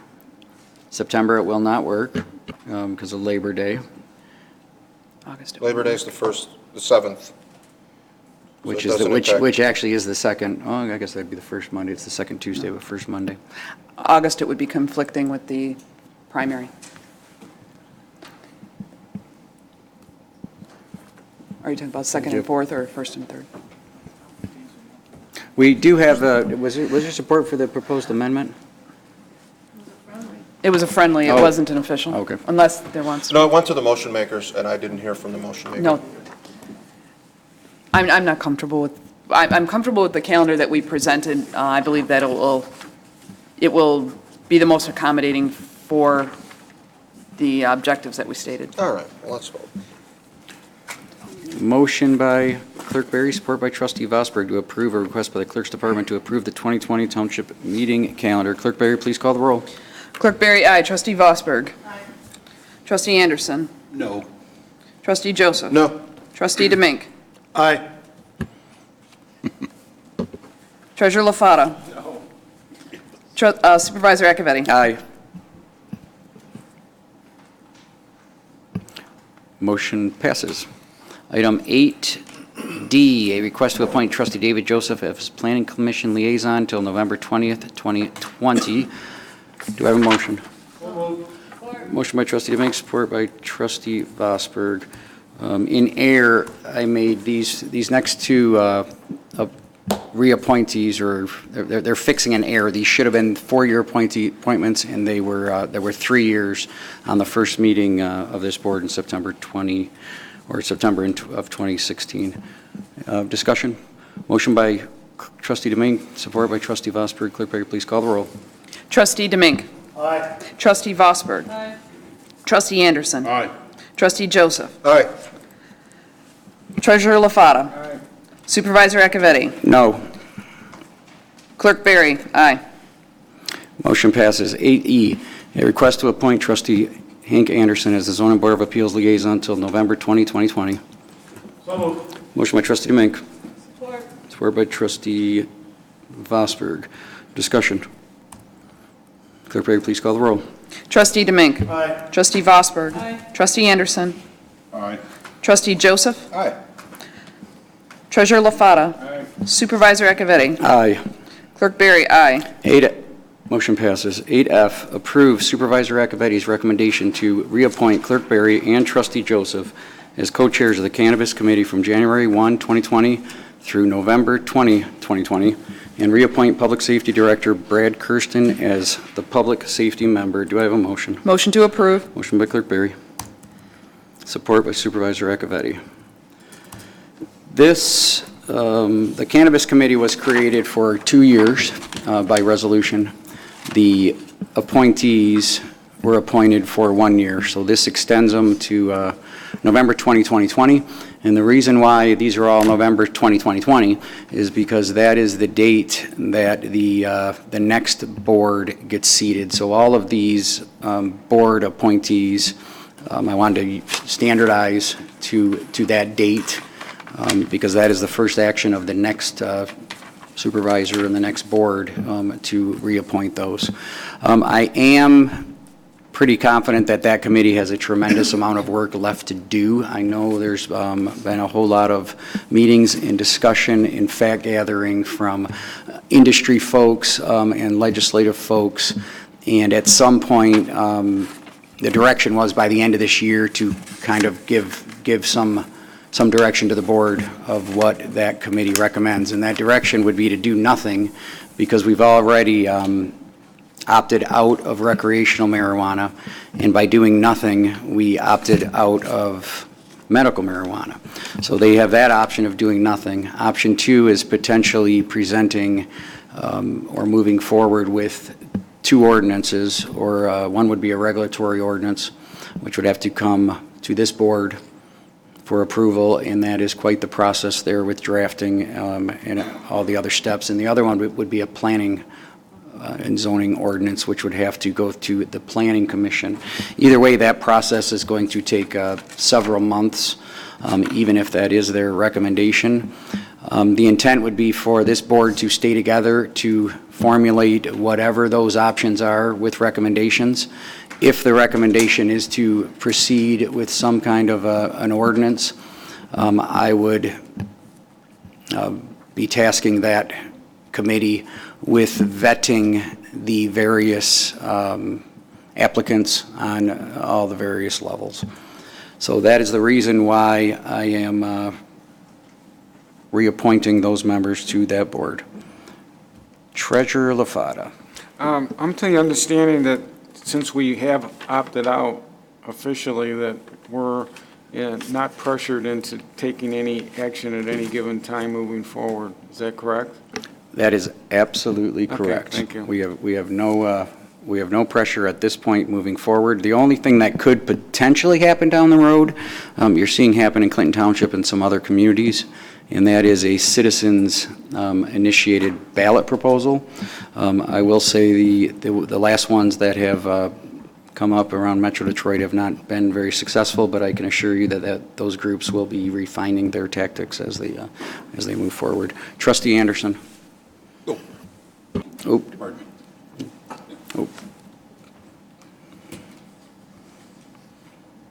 Trustee Joseph. Thank you. Just for clarity, this is the motion to reappoint for an additional year. There was a lot of talk about what could happen and things. So if it's okay, I would like to just sort of update you with our last Cannabis Committee meeting, which was, in essence, to bring a recommendation to the board. Cannabis Committee is at the point where we're replowing some of the same fields. And I think without understanding direction from the board, the Cannabis Committee is looking to bring a recommendation to this board quite quickly. I think that's the scope. The committee's purpose, I think, would still be valuable, independent of the whatever the board pleasure is. So if there's a recommendation and an agenda item to vote on regarding opting in, out, or doing not continuing to do, if a motion comes to the board, an agenda item comes to the board, I think there would be considerable work to do, whatever the board's decision is. So the scope of the committee may change in that we were established to bring a recommendation forward, and what I'm hearing you say is that we may change the scope a bit as co-chairs, looking to vet out different things, whether it be planning or legal, all of these things. So the recommendation phase, which is what we were tasked with this time last year, I think we're at the point where we really don't have much more in the way of speakers and things to bring in. It's just a matter of what direction is the board going to take, and I think the committee is prepared to bring to the board a recommendation and then have some direction from the board. If I'm out of line, please correct me, Clerk Perry. No, I think that's an accurate representation of the position of on the committee at this time. Thank you. Any further comments from the board? Motion by Clerk Berry, support by Supervisor Acciavatti to approve item 8F as read. Clerk Berry, please call the roll. Clerk Berry, aye. Supervisor Acciavatti. Aye. Trustee Anderson. Aye. Trustee Joseph. Aye. Trustee DeMink. Aye. Trustee Vosberg. Aye. Treasurer LaFata. Aye. Motion passes. Item 8G, approve Supervisor Acciavatti's recommendation to appoint the following board liaisons to the various Township Boards and Commissions from January 1, 2020 to November 2020. Do I have a motion? Motion to approve. Motion by Clerk Berry, support by Supervisor Acciavatti. Discussion. Status quo from last year for all the remaining boards. Motion by Clerk Berry, support by Supervisor Acciavatti. Clerk Berry, please call the roll. Clerk Berry, aye. Supervisor Acciavatti. Aye. Trustee Anderson. Aye. Trustee Joseph. Aye. Trustee DeMink. Aye.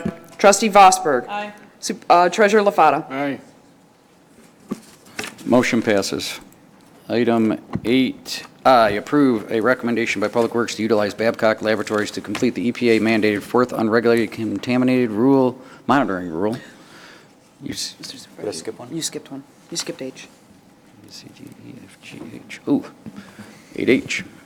Approve a recommendation by Public Works to purchase security cameras and proximity door readers for the Public Works Municipal Office and 5 master meter PRV locations from High Tech Services at a cost of $180,609.46. Do I have a motion? So moved. Motion by Trustee DeMink. Support by Trustee Vosberg. Assistant Director Johnson. All right, good evening, Board. As this was mentioned at the budget meeting a couple weeks ago, this plan was been put in motion. A few months ago, we got some bids. So with this bid, there were 5 sites, or 6 sites you're looking at. One is the municipal office, one is the DPW, and the 4 pressure-reducing valve stations, or PRVs, what we call them, at the township. And those are where the water comes in, our water service comes in from Great Lakes Water into our township. So we're looking to add security cameras as well as proximity door readers to all the sites. So with this bid, there's 2 options. There was option A. So with the PRV stations, there's 2 sides. There's the Chesterfield Township side, and there's the Great Lakes Water Authority side. So with option A was just putting a security camera and proximity door readers at the PRV station on our side only. Option B was doing our side and Great Lakes Water Authority side. The goal of adding the cameras and the proximity door readers there was just for added security, making sure if anybody's, near those buildings or goes inside the building, then we'll be able to see what's going on. And the proximity door cards will make it easier instead of just handing out keys, but to give out these actual key cards, which will be easier to turn on and off and allow access. Be a little simpler to monitor. With the DPW building itself, we are just going to be upgrading our security cameras. We currently have 11, and we're going to be upgrading to 12. We're adding one more camera, and then we are going to be upgrading the proximity card readers at each door. So we're upgrading them to this HID I-class, which is more of a secure card that's supposed to be harder to replicate. Someone can't just go to our door and replicate our cards. It's supposed to be improved security. So we're upgrading that at our building. And then at the municipal office, we're going to be adding cameras. We have a map drawn. I'd be happy to show you the map if you guys like to see it. I apologize, I don't think I put it in here. But we drew a map of the locations of where the current cameras are. We're going to be replacing those as well as adding a few more internally and externally to make sure we're getting a lot of the parking lots where vehicles are parked, and a lot for security inside by building department and Parks and Recreation where they're at right now, and a few by the counter over at the main area. And then as well as obviously the proximity cards, we're going to add that option here as well. We have selected, I believe it was like 15 or 16 doors in this building that we felt were important enough to utilize that technology for added safety. This will include the external doors as well, so people will be able to get access into the building. If the doors are closed, you can use your card and get in the building. So with this bid, I have not heard back from Great Lakes Water Authority yet on if they'd be willing to put money forth to help us with the cost of option B. I know Director Coddington was looking at hopefully having them give us some funds to put towards paying for their side of it, since it is their side we're monitoring. And his thought was if they're not willing to pony up any money, then we might just forego that side, and maybe at a later date we can do that. But the technology that's put at each site will be prepared, so if we ever want to expand it to include that side, it'll be ready to go. So we're not just putting it for one camera and that's all we got to do. The technology will be there to expand the system at each location if need be. So just so you guys are aware, the DPW did upgrade our proximity card hardware and software 2 years ago with the EntraPass software. So we're going to be utilizing the exact same software so that this software can be installed on the server and utilized at both locations, DPW, municipal office, and obviously these PRV stations. So we can have certain people be allowed access, certain department heads or whomever we desire can log in, give people access, or deny access to certain doors, things of that nature.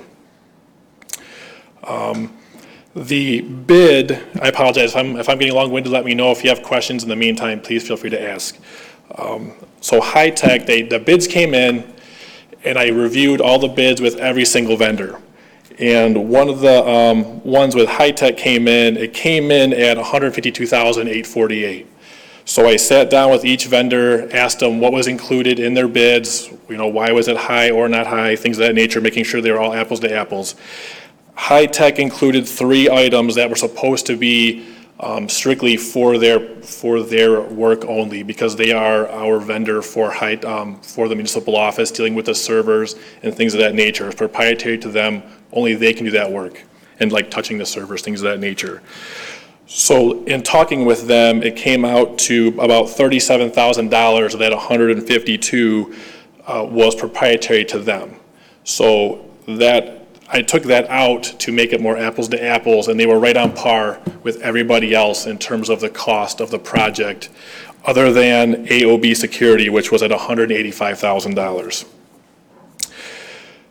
So with that being said, that is why we chose High Tech, because it was, it is going to be they were apples to apples. Since we're already dealing with High Tech on the proprietary portion, it only makes sense to utilize them for this portion, because that way we're not having to deal with 2 contractors working side by side trying to schedule things. You're talking, it was like a difference of like $700-800 difference between those 2 prices. So We decided to go with high-tech for that reason. And then with the proprietary portion of it, I did break it out based on how many proximity readers and how many cameras there were per site, and that's how I broke down how much goes towards water and sewer and how much goes towards general fund to kind of fairly appropriate it. And the last thing I have is, I know I did not ask for a contingency on this one, but I'd be open, if you guys would be open to it, I wouldn't mind having a $2,000 or $3,000 contingency just in case there's any unforeseen things that pop up, if you guys are willing to do so. Thank you very much for listening, and I'm open to questions if you guys have any. Trustee DeMink. Kevin, at the PRV station, since I've never been in one, is it one room or is it split? It's split. There's a brick wall between both sides. Oh, there is, okay. Yes. All right, I didn't know if it's just one room and, or it comes in from Detroit and then branches out into us. So there is a wall, okay, so that's where you're getting And two separate keys right now. It's two different keys. We have a key for ours, they have a key for theirs. Okay, all right, Yes. Trustee Joseph. I'm trying to understand the division of labor here. So we have a facilities director, operations and facilities director. In previous meetings, Mr. Sonnenberg, at least I understand him to be the operations and facilities director. Why is DPW working on municipal office security cameras? And then you talked about monitoring, and we would monitor, and why is DPW monitoring security cameras at the municipal office? Great question. I may have misspoke on that. So with the cameras being tied into our server, we will have access to them, but the police department will have access to them as well, so they can monitor the actual cameras on all these sites. So in terms of responding to an emergency at a site because of some things that are picked up on the security camera, the police department monitors that? They should have, they will, based on talking with High Tech, they will have the ability to access those cameras and be able to view them, yes. The reason I'm asking this is I have a friend of mine who runs a security company. He comes in to pay, he lives in the township, he comes in to pay his water bill. It's been on the discussion list for many years, looking at the entire security system. And the jokes that I get every time he comes in to pay his water bill about, security guys look at, they know systems and looks at our doors. And we have some pretty outdated equipment. We have some things that, are really, without revealing security problems, really kind of laughable. We really need an upgrade in the system. It was one of the things that I thought would be like a facilities and operations assessment. And this is, I understand, and you've laid out very well what you're asking for here and the need. I think you need more. I think we need a comprehensive, we've needed it for years.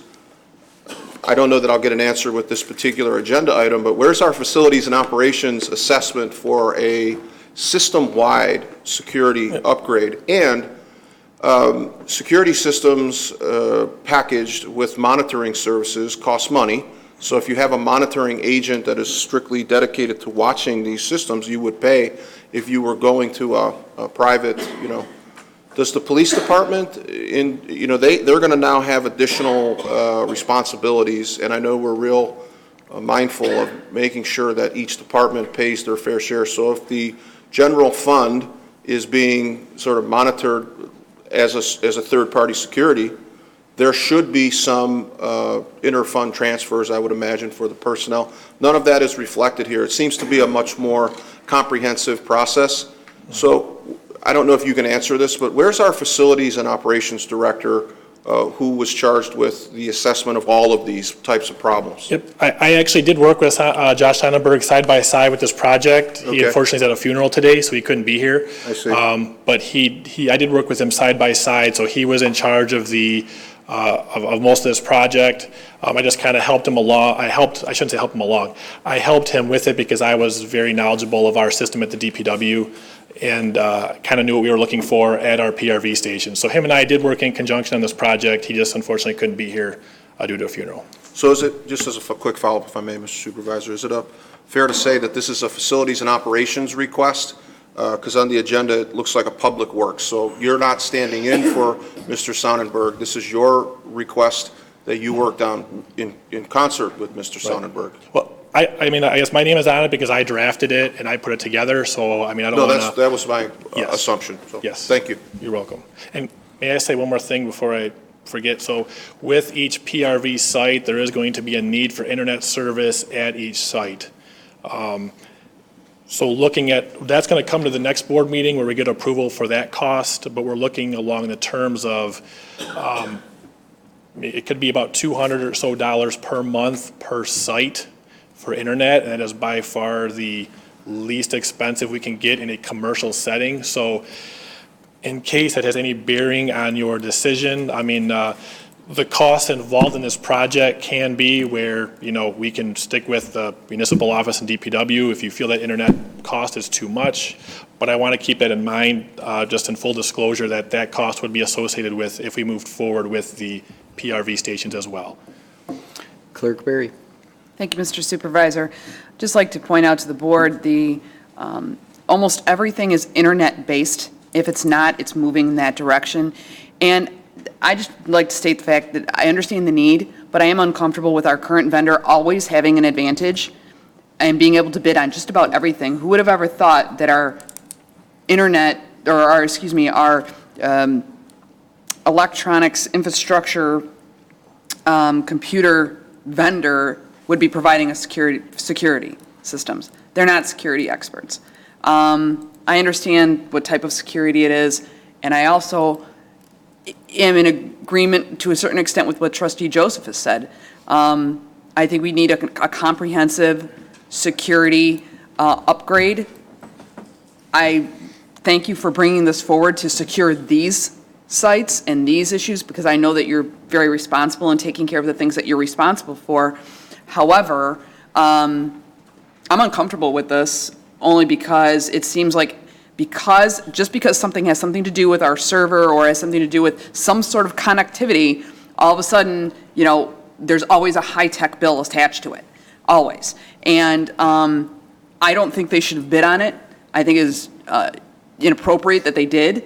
But they seem to never miss an opportunity to take advantage of something like that. And I just would like board members to know that I'm uncomfortable with it, and I think perhaps we should address this in perhaps an APO or some sort of policy directive, because what's going to happen is we're going to have high-tech bidding on lighting the Christmas tree next year because maybe they're on a timer connected to the server. And I'm being absurd, clearly, but it's getting to that point where I'm seeing high-tech bidding on a lot of things. So, and it's not high-tech per se, it's any vendor. It's the fact that we have a service vendor that has this always has this proprietary position with so many things that are now connected to some sort of internet connection or reliant on some sort of digital service, that all of a sudden, you know, there's always that bill attached.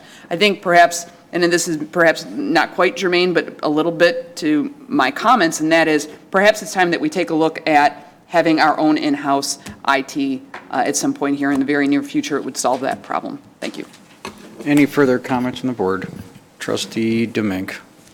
Kevin, with you just saying that $200 per month times 5 stations, I just did some quick math, that's 12 grand a year just for internet service. They can't do a hardwire? No, so that is, so in talking with a gentleman off the record, he was basically telling me that this is the similar service that you would get at your home, but because it's commercial, it costs more. I'm paraphrasing, that's not word for word, but that is I'm getting bids right now, so I'm getting some final numbers and stuff back for that meeting, but we're looking in that range, so just to give you guys an idea. All right, another 12 grand, all right. Trustee Vosberg. Thank you, Mr. Supervisor. One of the questions I had when I was listening to the explanation came to mind about high-tech. We just approved a contract, but that contract was just for 1 year, I believe. Is that correct? So are the items that you said, I thought you said proprietary to high-tech, that we'd have to pay for, if we hired another different IT company, would we still be able to use that equipment? Whoever's Yes. the new it's not high-tech brand that only they can Correct. operate. Yeah. It's our equipment? Yes, maybe I'm using the wrong word, but basically they deal with our server, so another company can't come in and utilize our server, or work on our servers because that's what we're paying them to do. So it has to be something they perform. So maybe proprietary is the wrong word, and I apologize. Okay, so They have to do the work, but it if will we work no if they're not longer here. had, if we no longer had whatever service vendor it might be Yes. for IT services, whoever else came in would be able to use this equipment that we're authorizing Yes. to be purchased? Yes. Okay, thank you. Thank you. Any further comments? Motion by trustee Domingue, support by trustee Vosberg to approve item 8H as stated.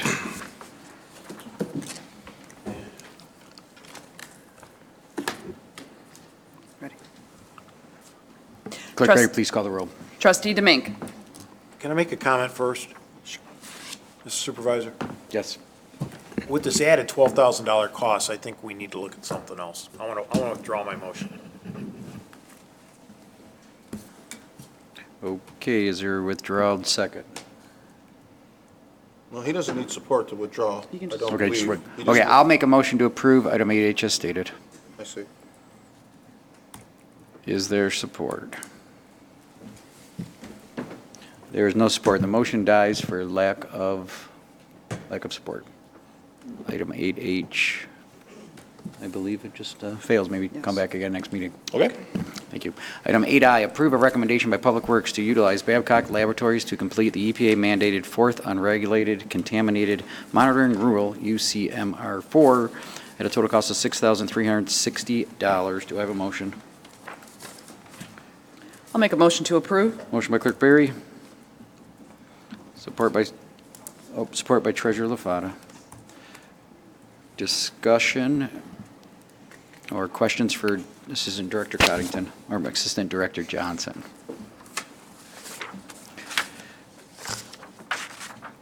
Everyone looks like they're hot. Trustee Domingue? Nope. Okay. The vote. We're going to do a voice vote on this one. We have a motion by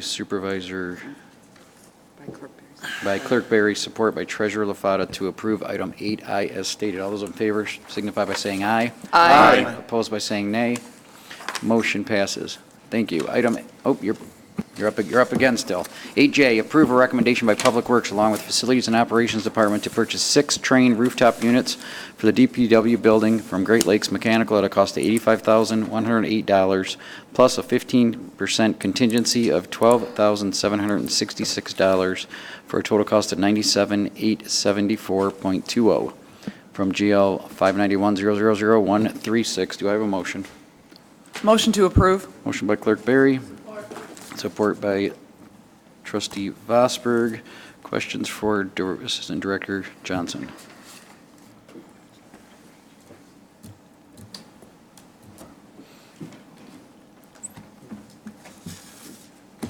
Let's do Treasurer LaFata. This was brought to me sometime between 10 and 11 o'clock, I think just before Thanksgiving, as an emergency. When I looked at the pictures of the cracks in the heat exchangers, my little knowledge tells me that it was a possibility of leaking carbon monoxide. So I immediately gave Director Coddington approval as an emergency to purchase new rooftops. My follow-up procedure has always been is you have an emergency, you look at it, and you ask yourself why. You ask yourself who's responsible, and you ask yourself if it could have been avoided. Well, I asked myself all 3 of those questions, and what came up is we hired a person, and he was given a job description back on June 5th of 2017. And one of the bullet points was an asset management plan, and it included all of the HVAC systems in the township. Like I said, this thing is over 2.5 years old. So I don't have a problem replacing the units. The problem I have is why we're doing it on an emergency. It should have been a normal maintenance replacement. When you have an asset management plan, there's an inspection logbook. It's inspected more than once a year.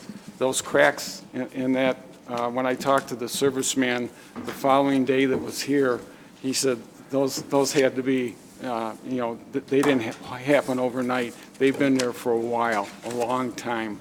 So when you ask yourself questions like I just did, what are we going to put in place so that this doesn't happen to some other piece of equipment in a township that somebody's got responsibility for and it's signed by our supervisor? These things I don't understand. In the private sector, you just don't let those slough off. So somebody put something in place. This one was carbon monoxide. Carbon monoxide can make you sick, can make you ill, can kill you.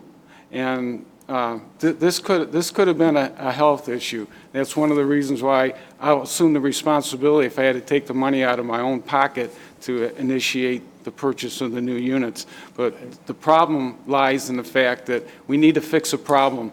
And I was told to stay out of somebody else's sandbox, and I was given my roles and responsibilities. So this issue doesn't belong to me. It belongs to our supervisor, and he needs to fix it. Thank you. I know can I speak to that if you don't mind? Yeah, I know we've had a small. Please do. We've had a small transition in our department, so I know Director Coddington and I have been working with facility and operations and that crew to oversee what's been going on. So we're, learning. It's only been a few weeks, so we're learning of what's going on. I'm not faulting yourself. Understood. What I'm faulting is we supposedly had something in place and it failed. Yeah, so we're just working to correct those actions and making sure that things, we're trying to get things on the, on a proper trajectory. So that's all I can speak to at this point. The only thing I do want to clear up, there was no carbon monoxide issue.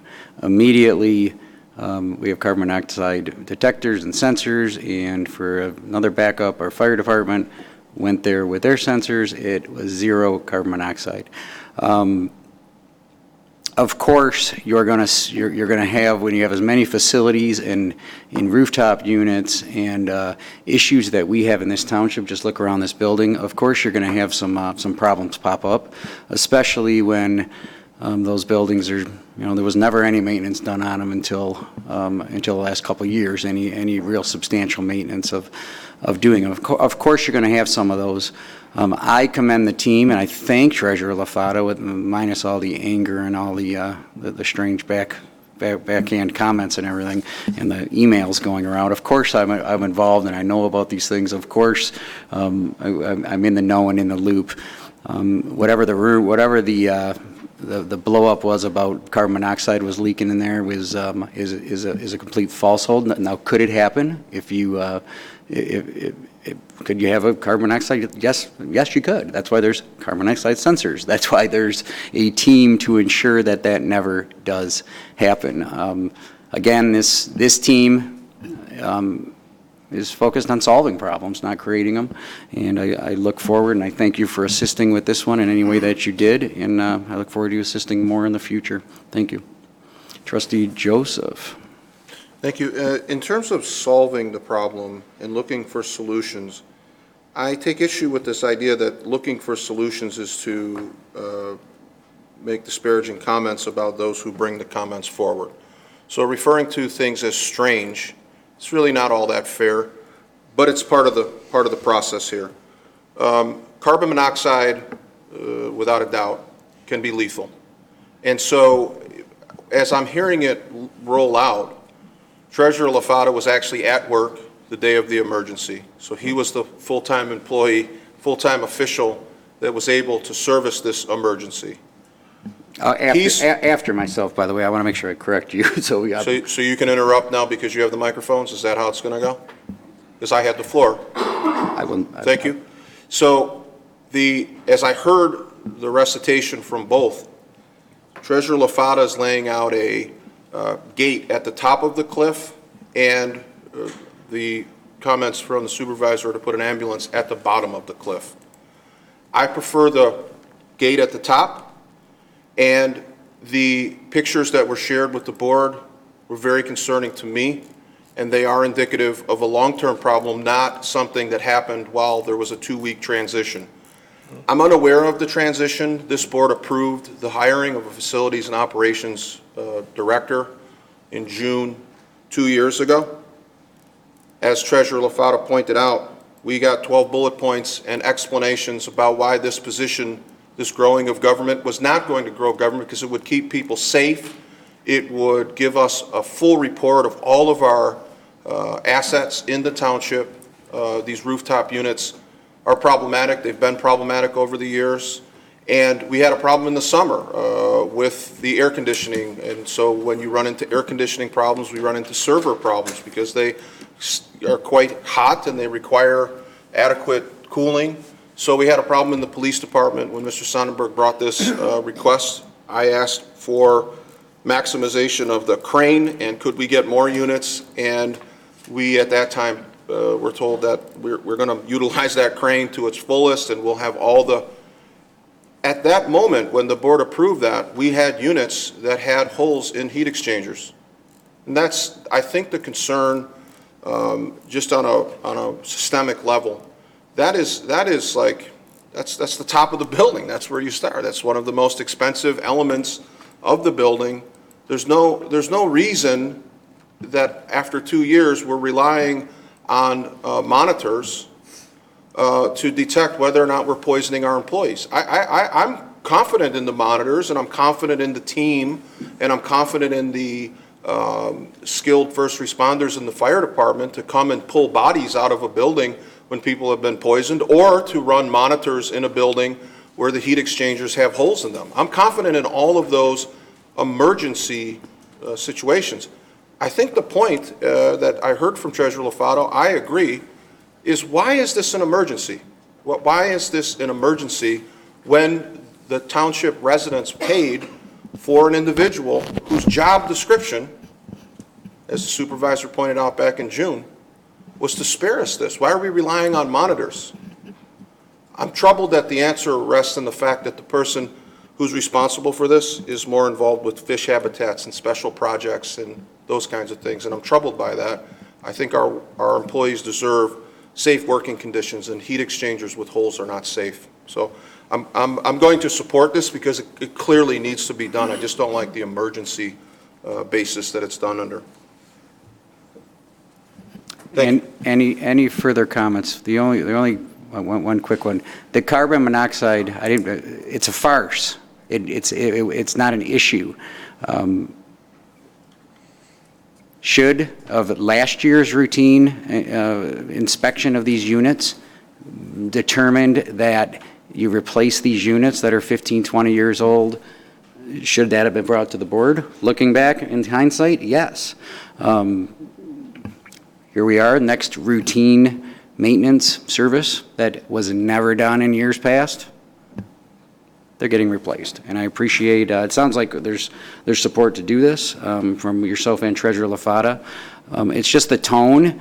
I would just hope that we all kind of solve problems together instead of go down this path that we continue to go down. I appreciate your support for this, and I look forward to us continue to solve problems together, as ugly as the process may be with this board.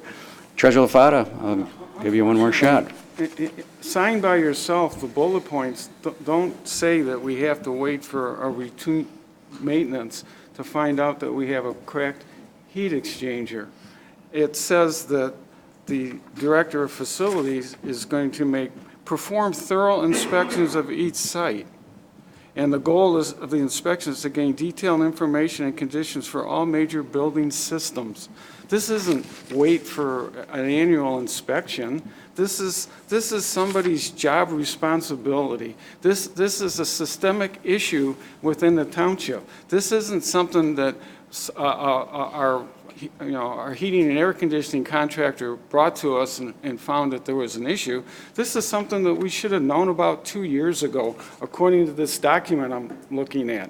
And the reason why we hired a person, it's not to fluff off. And carbon monoxide, was not in the facility, but even carbon monoxide sensors that you put in your home are set to a level that there could be enough carbon monoxide to make you ill.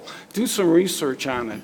I'm not done yet. Oh, I know you're not. Go. I'm not done yet. Continue as long as you want. And if you talk to the heating guy that I did the one day, he says normally, he says if there was a heat exchanger with holes in it, they'd have locked it out because they don't want the liability of knowing that there's a possibility of carbon monoxide. The wind could change and blow it in an air duct or something. The fact that it wasn't there is the fact that we were lucky that nobody got sick or ill. That's the issue. It's not to be fluffed off. It was not, something that we're blowing out of proportion. It was a possible health risk.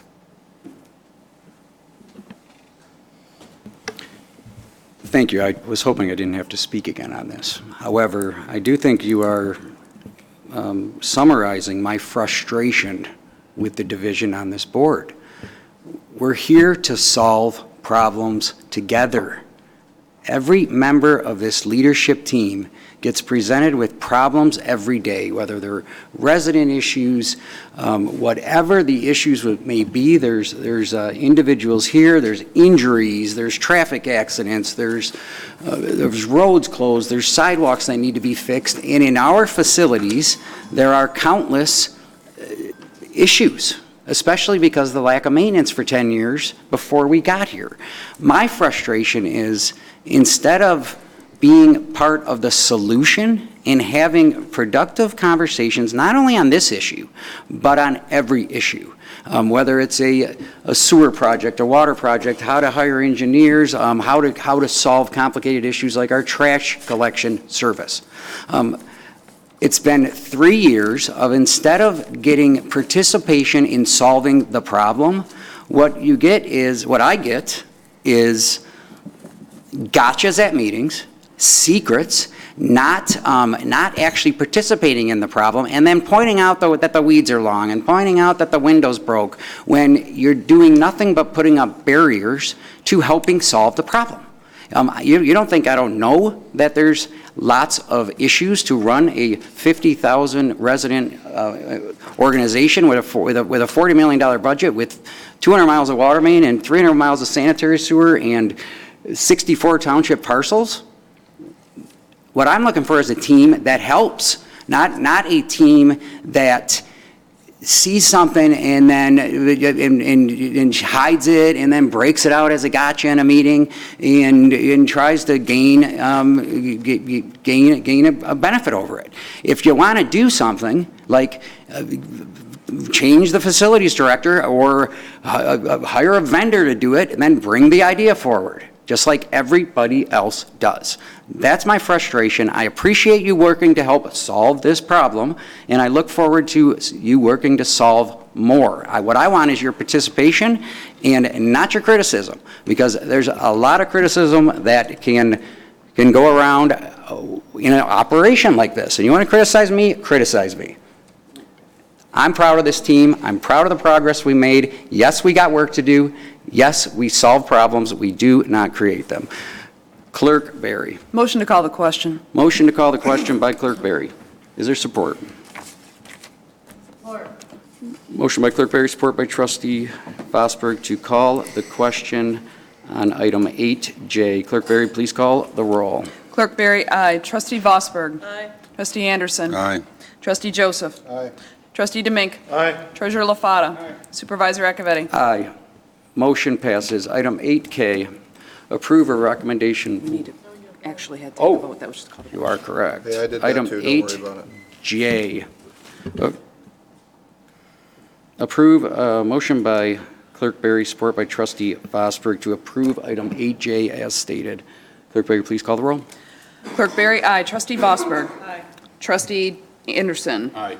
Trustee Joseph. Aye. Trustee Demink. Aye. Treasurer LaFata. Aye. Supervisor Acciavatti. Aye.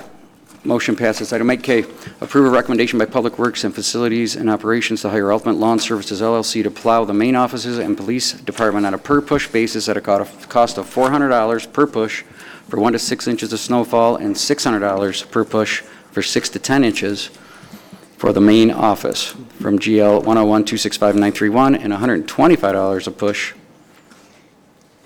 for 1 to 6 of snowfall and $175 a push for 6 to 10 inches for the police department from GL 205-301-931. That is a mouthful. Do I have a motion? So moved. Motion by trustee Demink. You okay? Support?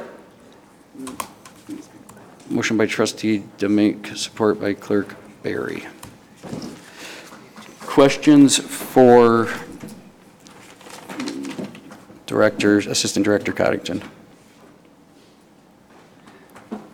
Just, you went out for some bids, and a lot of guys didn't bid on it because they already had their contracts full for there. Correct. Okay. That's all I got.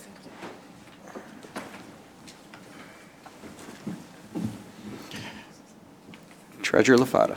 I looked at the quotes. The quote also includes salting after it's plowed. Is that correct? Yeah, so I got a Is clarification today on that. I just want to make, so what my understanding based on understanding the information is, they will be plowing the parking lot of the municipal office and police, then we will be salting after they're done. So that's a correction I need to make on that, because there's Okay, additional because costs for I salting. thought there was a salting cost in there, like $125 or something. Yeah, there was I spoke with Mike Mullen and Stephanie this evening, or this afternoon, to kind of go over that to make sure. They were saying it's strictly to clear the snow, then we'll follow up and salt, and then proceed to do the sidewalks and salting the sidewalks on these properties. So strictly for the parking lots only for this cost. We did do I didn't get to pass it out because it was last minute, but I did do kind of a cost analysis based on their hourly rate and overtime versus what we're charging them. It's pretty much apples to apples on what it is. I'd be happy to share that with you or email it to you guys if you'd like. And the main reason for doing this was this crew normally operates on a normally 8 to 9 heads, and we currently have 6. So the needs for help is there. Would it be possible they get a cost to salt since their trucks are already out here? There was a cost involved in there, and I apologize. Because I thought I did see a number in one Yeah. of the breakdowns for salt. Their cost for salt was $140 per ton for their salt for police, and it was same thing for the office, and we get it at a lower cost through my deal. So I don't know if it makes sense for them to salt. If we get paying for the salt, we get less expensive. And since our crew ends up out here anyway doing the sidewalks, it really makes sense for them to salt it real quick, because salting would only take 4 or 5 minutes. As long as we don't have a duplication of labor. Correct. And we buy through my deal, which is way less expensive. All right. Are you all done, trustee Vosberg? Thank you, Mr. Supervisor. I support this. I just want to know, is there a detailed spec sheet or behind that, another contract, like after so many inches, that sort of thing? I don't need to know what all that is, but if sometimes it'll snow many inches.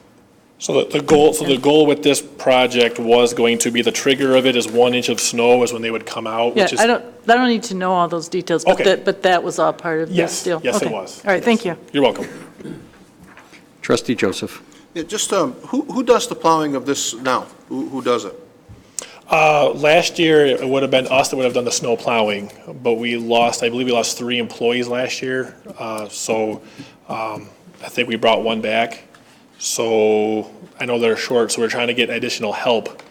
We need additional help to get some of the snow plowing completed, so we decided to go out with this vendor to get this accomplished. Do we have any concerns, and I don't know if HR Director Duchesne, do we have any issues with current bargaining units, labor agreements in terms of what is considered to be, union work and what is outsourced? I did bring it to the attention of the MAPE representative, and they had no issue because it's not really costing any job, so to speak. Right? I mean, we're not laying anybody off to do this work, so they seem to have no issue with it at this time. I did bring it to their attention to make sure. To be clear, you went to the MAPE representative? Well, yeah, he was in my building, so I kind of spoke with him just to kind of letting him know that we're having this agenda item come up, if you have any concerns. I guess my question is more for the supervisor. Is our HR Director aware of this? And has the HR Director? I'm sorry. Director Duchesne, I believe, just walked out, but there are no issues with subcontracting language in the, for an item like this in our contract, so we're all set. Thank you. Any further comments?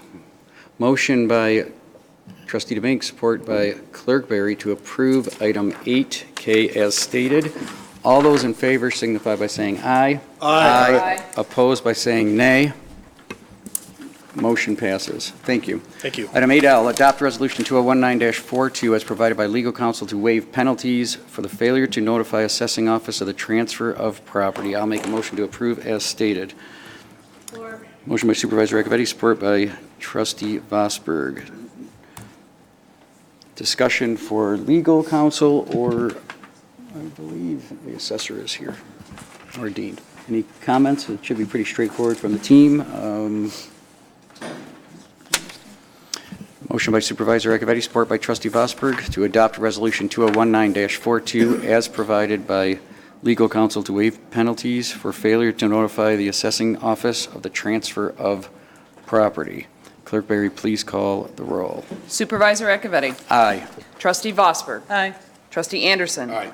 Trustee Joseph. Aye. Trustee DeMink. Aye. Treasurer LaFata. Aye. Clerk Barry, aye. Motion passes. Item 8M, approve a request by the Department of Public Safety to purchase 7 vehicles from Signature Ford negotiated through the state bid list in the amount of $346,753.03 with a contingency from GL 205-201-986. Do I have a motion? Support. Motion by Trustee Anderson, support by Trustee DeMink.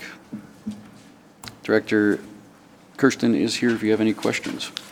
This is our annual request for fleet vehicles, patrol vehicles. We make the request at this time. We place the order. Obviously, the vehicles aren't delivered until at least early May, 1st of June. Regular rotation of vehicles, taking them in and out of service, and a standard request that we paid for the last few years. Clerk Barry. Director, does this include modifications as well? Yes, it does. Thank you. Trustee DeMink? Oh, hard to tell with the broken light. Any further comments for Director Kirsten? I am comfortable with this purchase. If you look at some of the bunches of information I've sent you on one-pagers, a couple of those one-pagers include a complete vehicle list, an asset list for every major piece of equipment with equipment numbers from the police department, fire department, with years as far out as 25 and 26 of when the expected replacement schedule for each vehicle and each piece of equipment is, although this is a very large investment in 2020 and another pretty substantial turnaround in vehicles in 2022. Our fleet will be in very good shape outwards of 25 and 26. Motion by Trustee Anderson, support by Trustee DeMink to approve item 8M as stated. Clerk Barry, please call the roll. Trustee Anderson. Aye. Trustee DeMink. Aye. Trustee Joseph. Aye. Trustee Vosberg. Aye. Treasurer LaFata. Aye. Supervisor Acciavatti. Aye. Clerk Barry, aye. Motion passes. Thank you, Director Thank Coningsby. 8N, approve the second reading and adoption of ordinance 178, amending Chapter 30, Engineering Design Standards, Article 6, Grading Site Drainage and Sidewalks, Section 30-155 Sidewalk Standards, amending repair and maintenance requirements and creating regulations for the deferment of sidewalk construction. Do I have a motion? Motion to adopt ordinance number 178. Motion by Clerk Barry. Support by Treasurer LaFata. Discussion, this is the second time this has been in front of us. And I believe Director Palin is not here, but Director DeMaster is, if anyone has any questions. I think we've been around this quite a bit.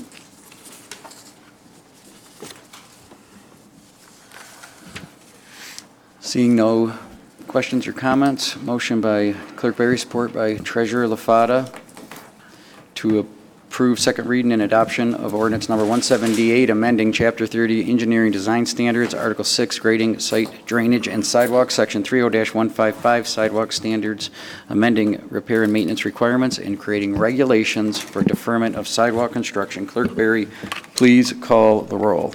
Clerk Barry, aye. Treasurer LaFata. Aye. Trustee Anderson. Aye. Trustee Joseph. Aye. Trustee DeMink. Aye. Trustee Vosberg. Aye. Supervisor Acciavatti. Aye. Motion prevails. There are no addendum. Item number 10 is public comment. Please State your name for the record, and thank you for waiting around as long as you have.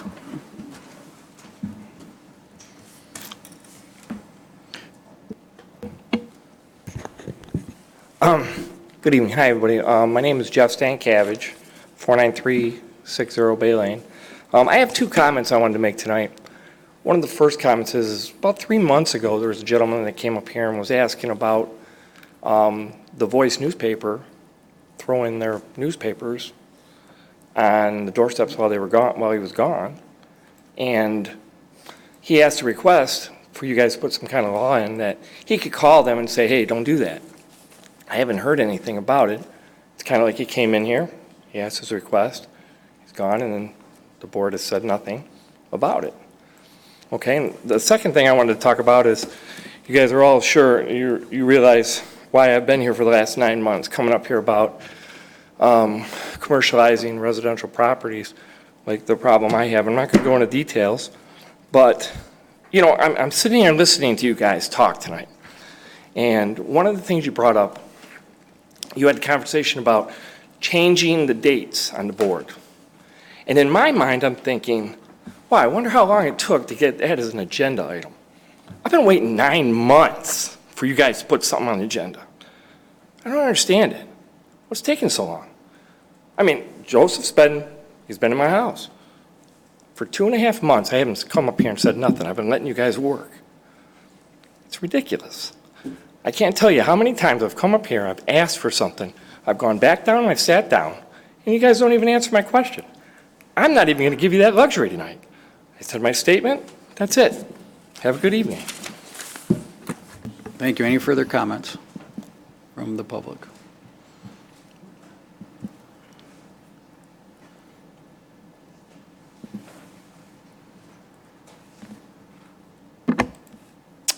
My name is Patrick. I'm a new resident of Chesterfield. Not really sure how this works. Am I allowed to ask you guys questions? You guys answer them? Or, okay. We can't, it's not a back and forth at the end. Okay, all right. Well, new resident, and then we've been here about 6 months. In the process of being here, I've noticed that our fire apparatus has ceased to go on medicals. I can't count on my fingers and toes how many times family members and fans have, that work for MedStar has told me that Chesterfield has not shown up. My concern is that we're paying, we have medically trained personnel. I understand they have 4 to 6 personnel on staff on any given time. From what I've been told by people that work for MedStar and people that work in and around the area, Chesterfield only responds to pediatric and known unresponsive people. I've tried researching, I've tried calling, I haven't got any calls back, so I left voicemails with I think it's named Sergeant Bowerson. I haven't got a call back from him to get any information with this. My concern is that we pay here, all right? We pay for our taxes for these firefighters to be here. I guarantee you, me being a firefighter myself, I guarantee you that anyone in the fire service wants to go on these calls, wants to help people. Family members that said that work for MedStar. In the mission statement of the fire department, it specifically says that the fire department will provide EMS coverage. Emergency medical support. So if we're only responding to select calls, how is that, from being an attorney, how is that not set up the township for gross negligence for a lawsuit for if we fail to go on a call, they end up dying because we don't call or we don't show up on the call? How does that not set us up for a liability? I can, without going to HIPAA or anything like that, December 1st, we had a call, MedStar had a call where the dispatch came in as a difficulty breathing. Dispatch notes also said that the person was blue in color on the lips. MedStar arrived on scene. Mind you, MedStar has to have a tango unit, which non-medical professional is one EMT person that does not transport, does not have ALS equipment. So if they're not on a call with another MedStar unit, you have 2 medical personnel. So majority of the customers that our clientele that we run on are 400 pounds. Do we really expect an EMT and medic to be able to lift up a 400 pound by themselves, added the 150, 200 pounds of a stretcher? We have people that are here staffed 24 hours, 7 days a week, but yet we're not going to utilize them. We pay for them. Also, I saw in the budget that we need $10,000 for medical supplies, but we're not going on medical, so why do we need the $10,000 in the budget? $21,000 in fuel. We're not using the trucks as much, so why do we need that much money for the trucks? My question is, if we have professional, why are we not using them? And then, like I said, someone going back to the call on December 1st, 5:30, MedStar shows up, the person has a heart rate in the 30s, blue in color, end up going to respiratory arrest, cardiac arrest. So they have to call Chesterfield, they have to call MedStar dispatch, who has called Chesterfield dispatch, who has called Chesterfield fire, and then Chesterfield fire has to ask why they need to be dispatched. So Chesterfield dispatch goes to MedStar, goes back to the unit on scene. So if you guys aren't familiar, brain cells, cardiac cells, 4 to 8 minutes without oxygen, they start dying. So if we look at response times of just getting there, we'll look on, I'd say, give or take, depending on the station, 4 minutes, especially at 5:30 when people are sleeping. I just don't see why, if we're going to pay for people to be here, why we are not utilizing. And I don't know if it's a board, I don't know if it's a chief, I don't know who it's coming from. Like I said, I've called, I haven't got any calls back, so I left my name, I left my number, so just trying to figure out some clarification of what's actually going on here. Thank you. Thank you. Any further public comment? Let's bring it up to the board. Trustee Demink. I'd like to thank Vicki Ballor and all the department heads for all their input on the budget. Great work. That's all I have tonight. Long night. Trustee Vosberg. Nothing additional. Trustee Anderson. Thank you. Oh, sorry. Okay, thank you. They're rehashing something about the calendar. The Historical Society used to meet on the first Tuesday of the month. When our board, in its priority and wisdom, changed its days to the second and fourth Tuesday of the month, when they made the change, they changed theirs, correction, when our board went to the first and third Tuesday of the month, Historical Society changed their date to accommodate our board. There's a couple members here that also appear at the Historical Society. I do want to, when I look at the calendar that we had this great discussion on tonight, I don't see any dates for the Historical Society's meetings on here. Adam Mueller, one of the officers of the Historical Society, did forward the calendar for the year, taking into consideration our old meeting dates from January through December on what dates the Historical Society meets. He sent that by name to 2 members in the clerk's office on November 13th. It's December 3rd. I don't see the historical dates on here. Anyhow, that's a sidebar. I'm sure there's a good answer coming up to that, and I'll be listening to it. Second thing, several references to a team, not being on a team, being obstructionist. I'm speaking for myself. The team I belong to, or the team I support, is the folks that put us here. That's my team. There are times when the team, with all its wisdom here, may be reflecting the citizens. I'll support that. I'm not just going to blindly go along with a team so we can sit here and have a good time and smile. And I do take a little, those references made, and again, the diatribes, whatever you want to say, that go on here, critiquing the other members. That's totally inappropriate, especially when you're trying to preach the brotherhood and sisterhood we should be practicing here. Finally, I'd like to congratulate the 5 new firefighters that are now with Chesterfield. Thank you. Trustee Joseph.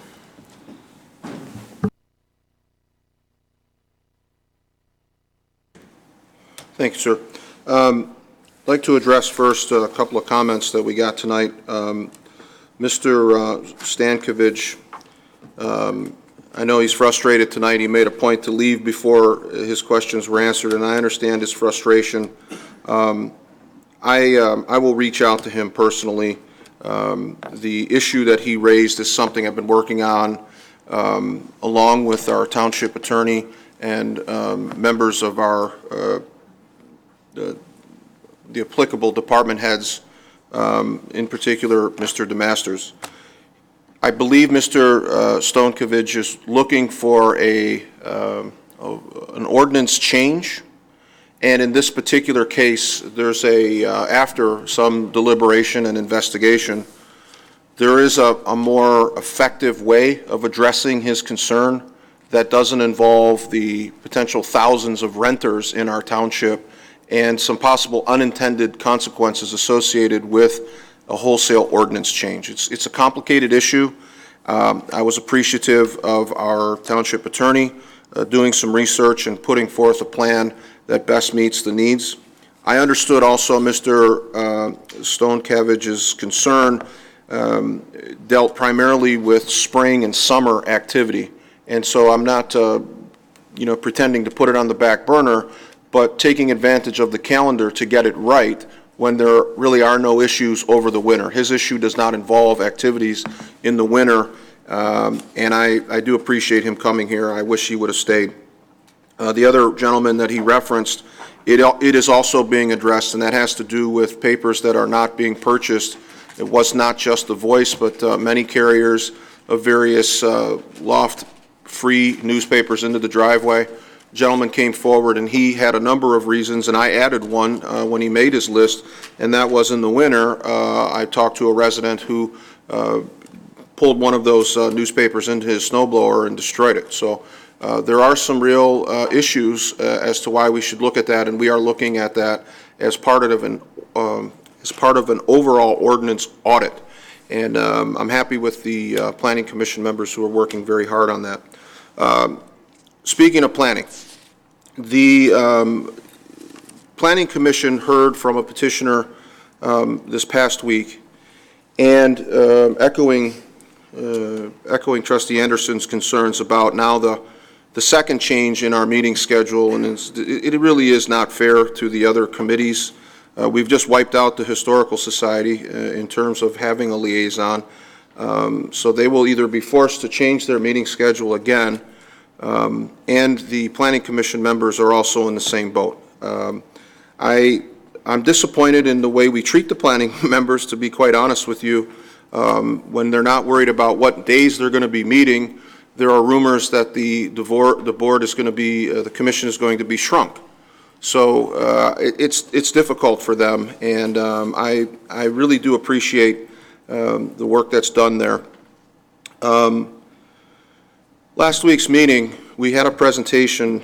Everyone is aware, and you can't look at social media without hearing when is the BJ's going to be complete and what's coming next. And so last week our Planning Commission heard from a very big vendor involving a home goods store that is looking to join the property and is part of the development. The petitioner came forward, and it was the architect, the representative from the architecture firm, who was presenting on behalf of the petitioner.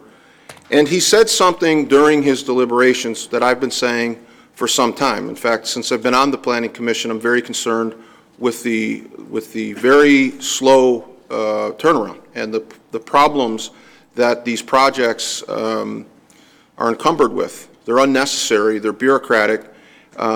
Some of them have had to do with our vendor provider. I've written letters to the supervisor expressing concerns when we were lectured earlier about getting involved. I got involved. I made a recommendation. Publicly, I was told that recommendation was silly and frivolous, and it meets with generally all of, and I hate to speak in absolutes, but 90% of the recommendations that are brought forward are dismissed. They're dismissed offhand in a very condescending way, and that is not a team. And so the invitation to participate is really an invitation to agree. So if you're invited into a team meeting and you have any constructive criticism or any disagreement, you're seen as an obstructionist who's no longer part of the team. It's something we've heard echoed really for the better part of 3 years. I've expressed concerns watching the Planning Commission operate, and one of the things that I don't like is the amount of time it takes to get a project off the ground. And on Tuesday, that was confirmed for the first time from this particular petitioner, who said, look, we have been trying for months to work with the township, and we understand that the township has, in this particular issue, involved the township ordinance involving the amount of brick. Anybody who's worked anywhere near that knows there's a brick or better and 51% brick, and so there's some aesthetics attached to new buildings with good reason. But without getting into the weeds on this, the petitioner was doing everything they could to satisfy the ordinance, and also went back to a very, very big, Home Goods is a big, big vendor. It's considered an anchor store, and there is great opportunity by bringing that in. And this particular development over at Town Center represents, by all accounts of everything that we've seen in terms of projections, that when this facility is fully built, it will be the largest revenue generator in the township. It dwarfs even Waterside. When another chain the size of Home Goods comes forward and expresses frustration with how long it's taking, and then at a public meeting says, this is an unusual amount of time, and they were familiar with the BJ's project. And in the BJ's case, the individual indicated that BJ's intended to launch 3 stores in Michigan. They had the go-ahead on the Chesterfield site before even the Madison Heights store. The Madison Heights store is open, and we're hoping for spring. That's not the Planning Commission. The Planning Commission meets twice a month. Now we'll meet on a different Tuesday than we were originally meeting on, but there's a lot of work that's done here in the township. And when we have somebody the size of some of these developers that come in, we have the ability to meet them at the door. We don't need to have, well, you have to come to the Thursday engineering meetings or get put here and we have the ability, we should meet, as the supervisor pointed out tonight, in a solution-focused way. But we don't do that. We don't do it to the level we should. And I know the response will be one of immense pride and all of these kinds of things, but I'm bringing to you real examples of what's occurring from petitioners in a big size petitioners coming in and saying, this is a very difficult place to deal with. It's fact, happened. It's not a hyperbole, and it's not exaggerated. It shouldn't, and we should put more energy into this development. And as some of the other presenters mentioned tonight, spending time and energy and residents' money on developments that are not even built for the the revenue that will be generated in 10 years will result in higher water bills for you next year. But hopefully we can do better. And I do have a solution. I do have a solution, and I'm going to continue to work on the solutions that I introduced 2 board meetings ago. I started a couple of weeks ago with interviewing and talking with department heads and any employee that wanted to meet with me.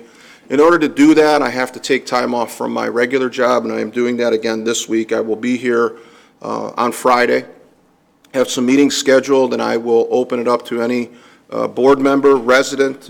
Patrick, I would like to maybe even address some of the concerns if you'd like to come in, or anybody. I'll be here all day on Friday is what I'm planning, right up until 7 o'clock when Santa comes and I give him the budget. Specifically on the presenter regarding the concerns about medical runs. I'm concerned about a number of things that were raised. One of them, the individual mentioned concerns about HIPAA. I too am very concerned about that. To have specific knowledge on one of our residents, one of MedStar's patients, from a December 1st run that talked about vitals and specific information about the dispatch call, that's not public information, and that shouldn't be out for discussion at a public hearing. Individuals have a right to some privacy as afforded under the HIPAA, and I'm concerned, and I would like to talk to our friends at MedStar about how information involving one of their patients, one of our residents, makes its way into a board meeting to sort of support an argument that says we should have more firefighters responding to medical runs. But since it was raised, and it's been raised in social media, and I believe perhaps even a spouse may work for MedStar, I've seen some of the posts, and I want to address just a couple of them. The supplemented contract that we have with MedStar was done in concert with our public safety director, the fire chief, and even some discussions about the direction of our fire department with regard to direct ambulance service.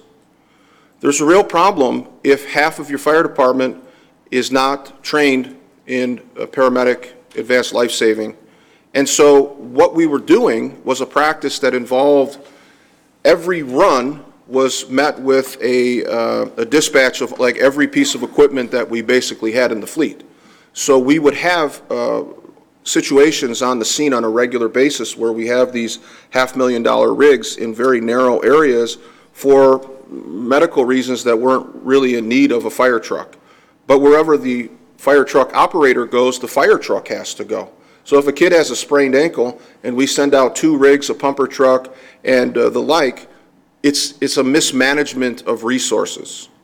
And so I'm proud of the Public Safety Director and Chief Miller working together with our union leaders and some of our younger firefighters to talk about things that are of great value to this community, like focusing and concentrating our energies on developing advanced rescue teams. And so we have the cave-ins, we have ice, we've added a watercraft to do some more work by way of boat. And talking to Mr. Dzinski, the union president, about the direction of the department, I was very encouraged at the last fire open house when I listened to him talk very pridefully about Jaws of Life demonstration and how Chesterfield is in a position to be an elite rescue team. So I think we work in concert with our first responder partners, and in terms of the legalities of emergency medical support, that's exactly what we do. It is the support. The level of support, I think I'm understanding from the presentation, may be a bit wanting, and maybe there was more interest in having firefighters do that, and I understand that.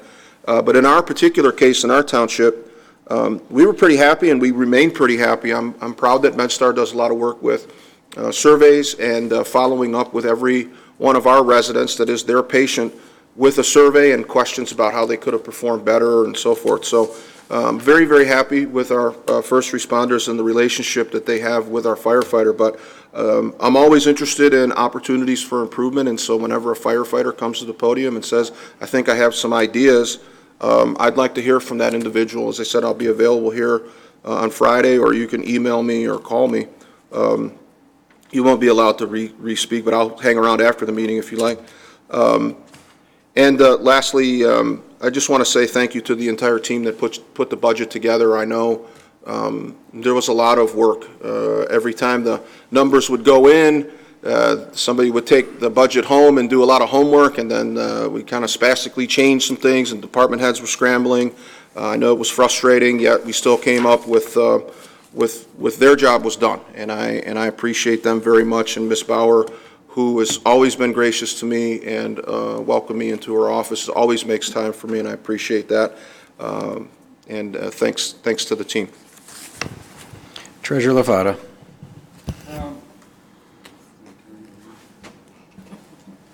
Again, I'd like to thank Carrie Whitfield and my department for the compassion she had in paying our residents' water bill so that she could get her water turned back on.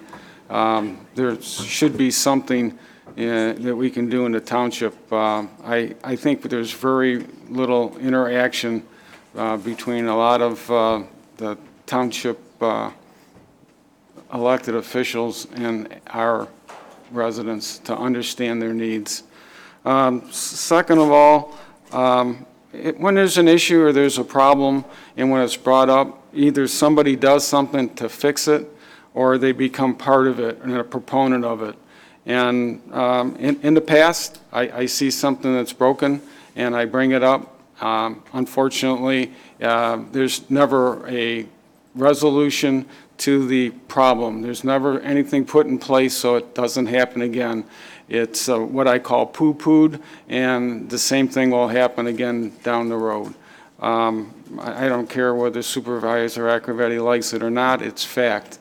My experience is extensive in buildings management, project control, project management, P&L statements. I put my resume next to Supervisor Acciavatti's any day for a comparison of my experience next to his.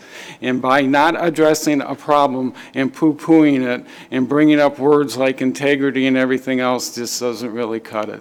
Thank you. Clerk Barry. Ooh. Thank you, Mr. Supervisor. My comments this evening will be very, very brief, given the late time. The clerk's department, myself, and our elections department will be making a comprehensive presentation to the board at a future meeting, either the next meeting or the first one in January, that will fully outline our precinct reorganization program and what we have done and how that affects voters in the township. We've had to make some considerable changes due to the anticipated increase in population, as well as some statutory regulations that we needed to change some things around. We made changes to precincts when I first arrived in 2013 that resulted in a considerable cost savings. The good news is Chesterfield is growing. However, with that growth, we must accommodate that by making the required changes according to election law as well as best practices. And we will be presenting that to the board so that everyone is fully educated on how that affects our residents. So should they be asked, obviously they can always call the clerk's office, but I think it's good for everyone to have a comprehensive understanding of why we do what we do in elections and the actions that we have taken to remain compliant. Thank you. Item number 12 has been removed from the agenda. Item number 13 is adjournment. Do I have a motion to adjourn? Motion by Trustee Domingue, support by Trustee Vosberg to adjourn. All those in favor signify by saying aye. Aye. Opposed by saying nay. We are adjourned at 10:08 p.m.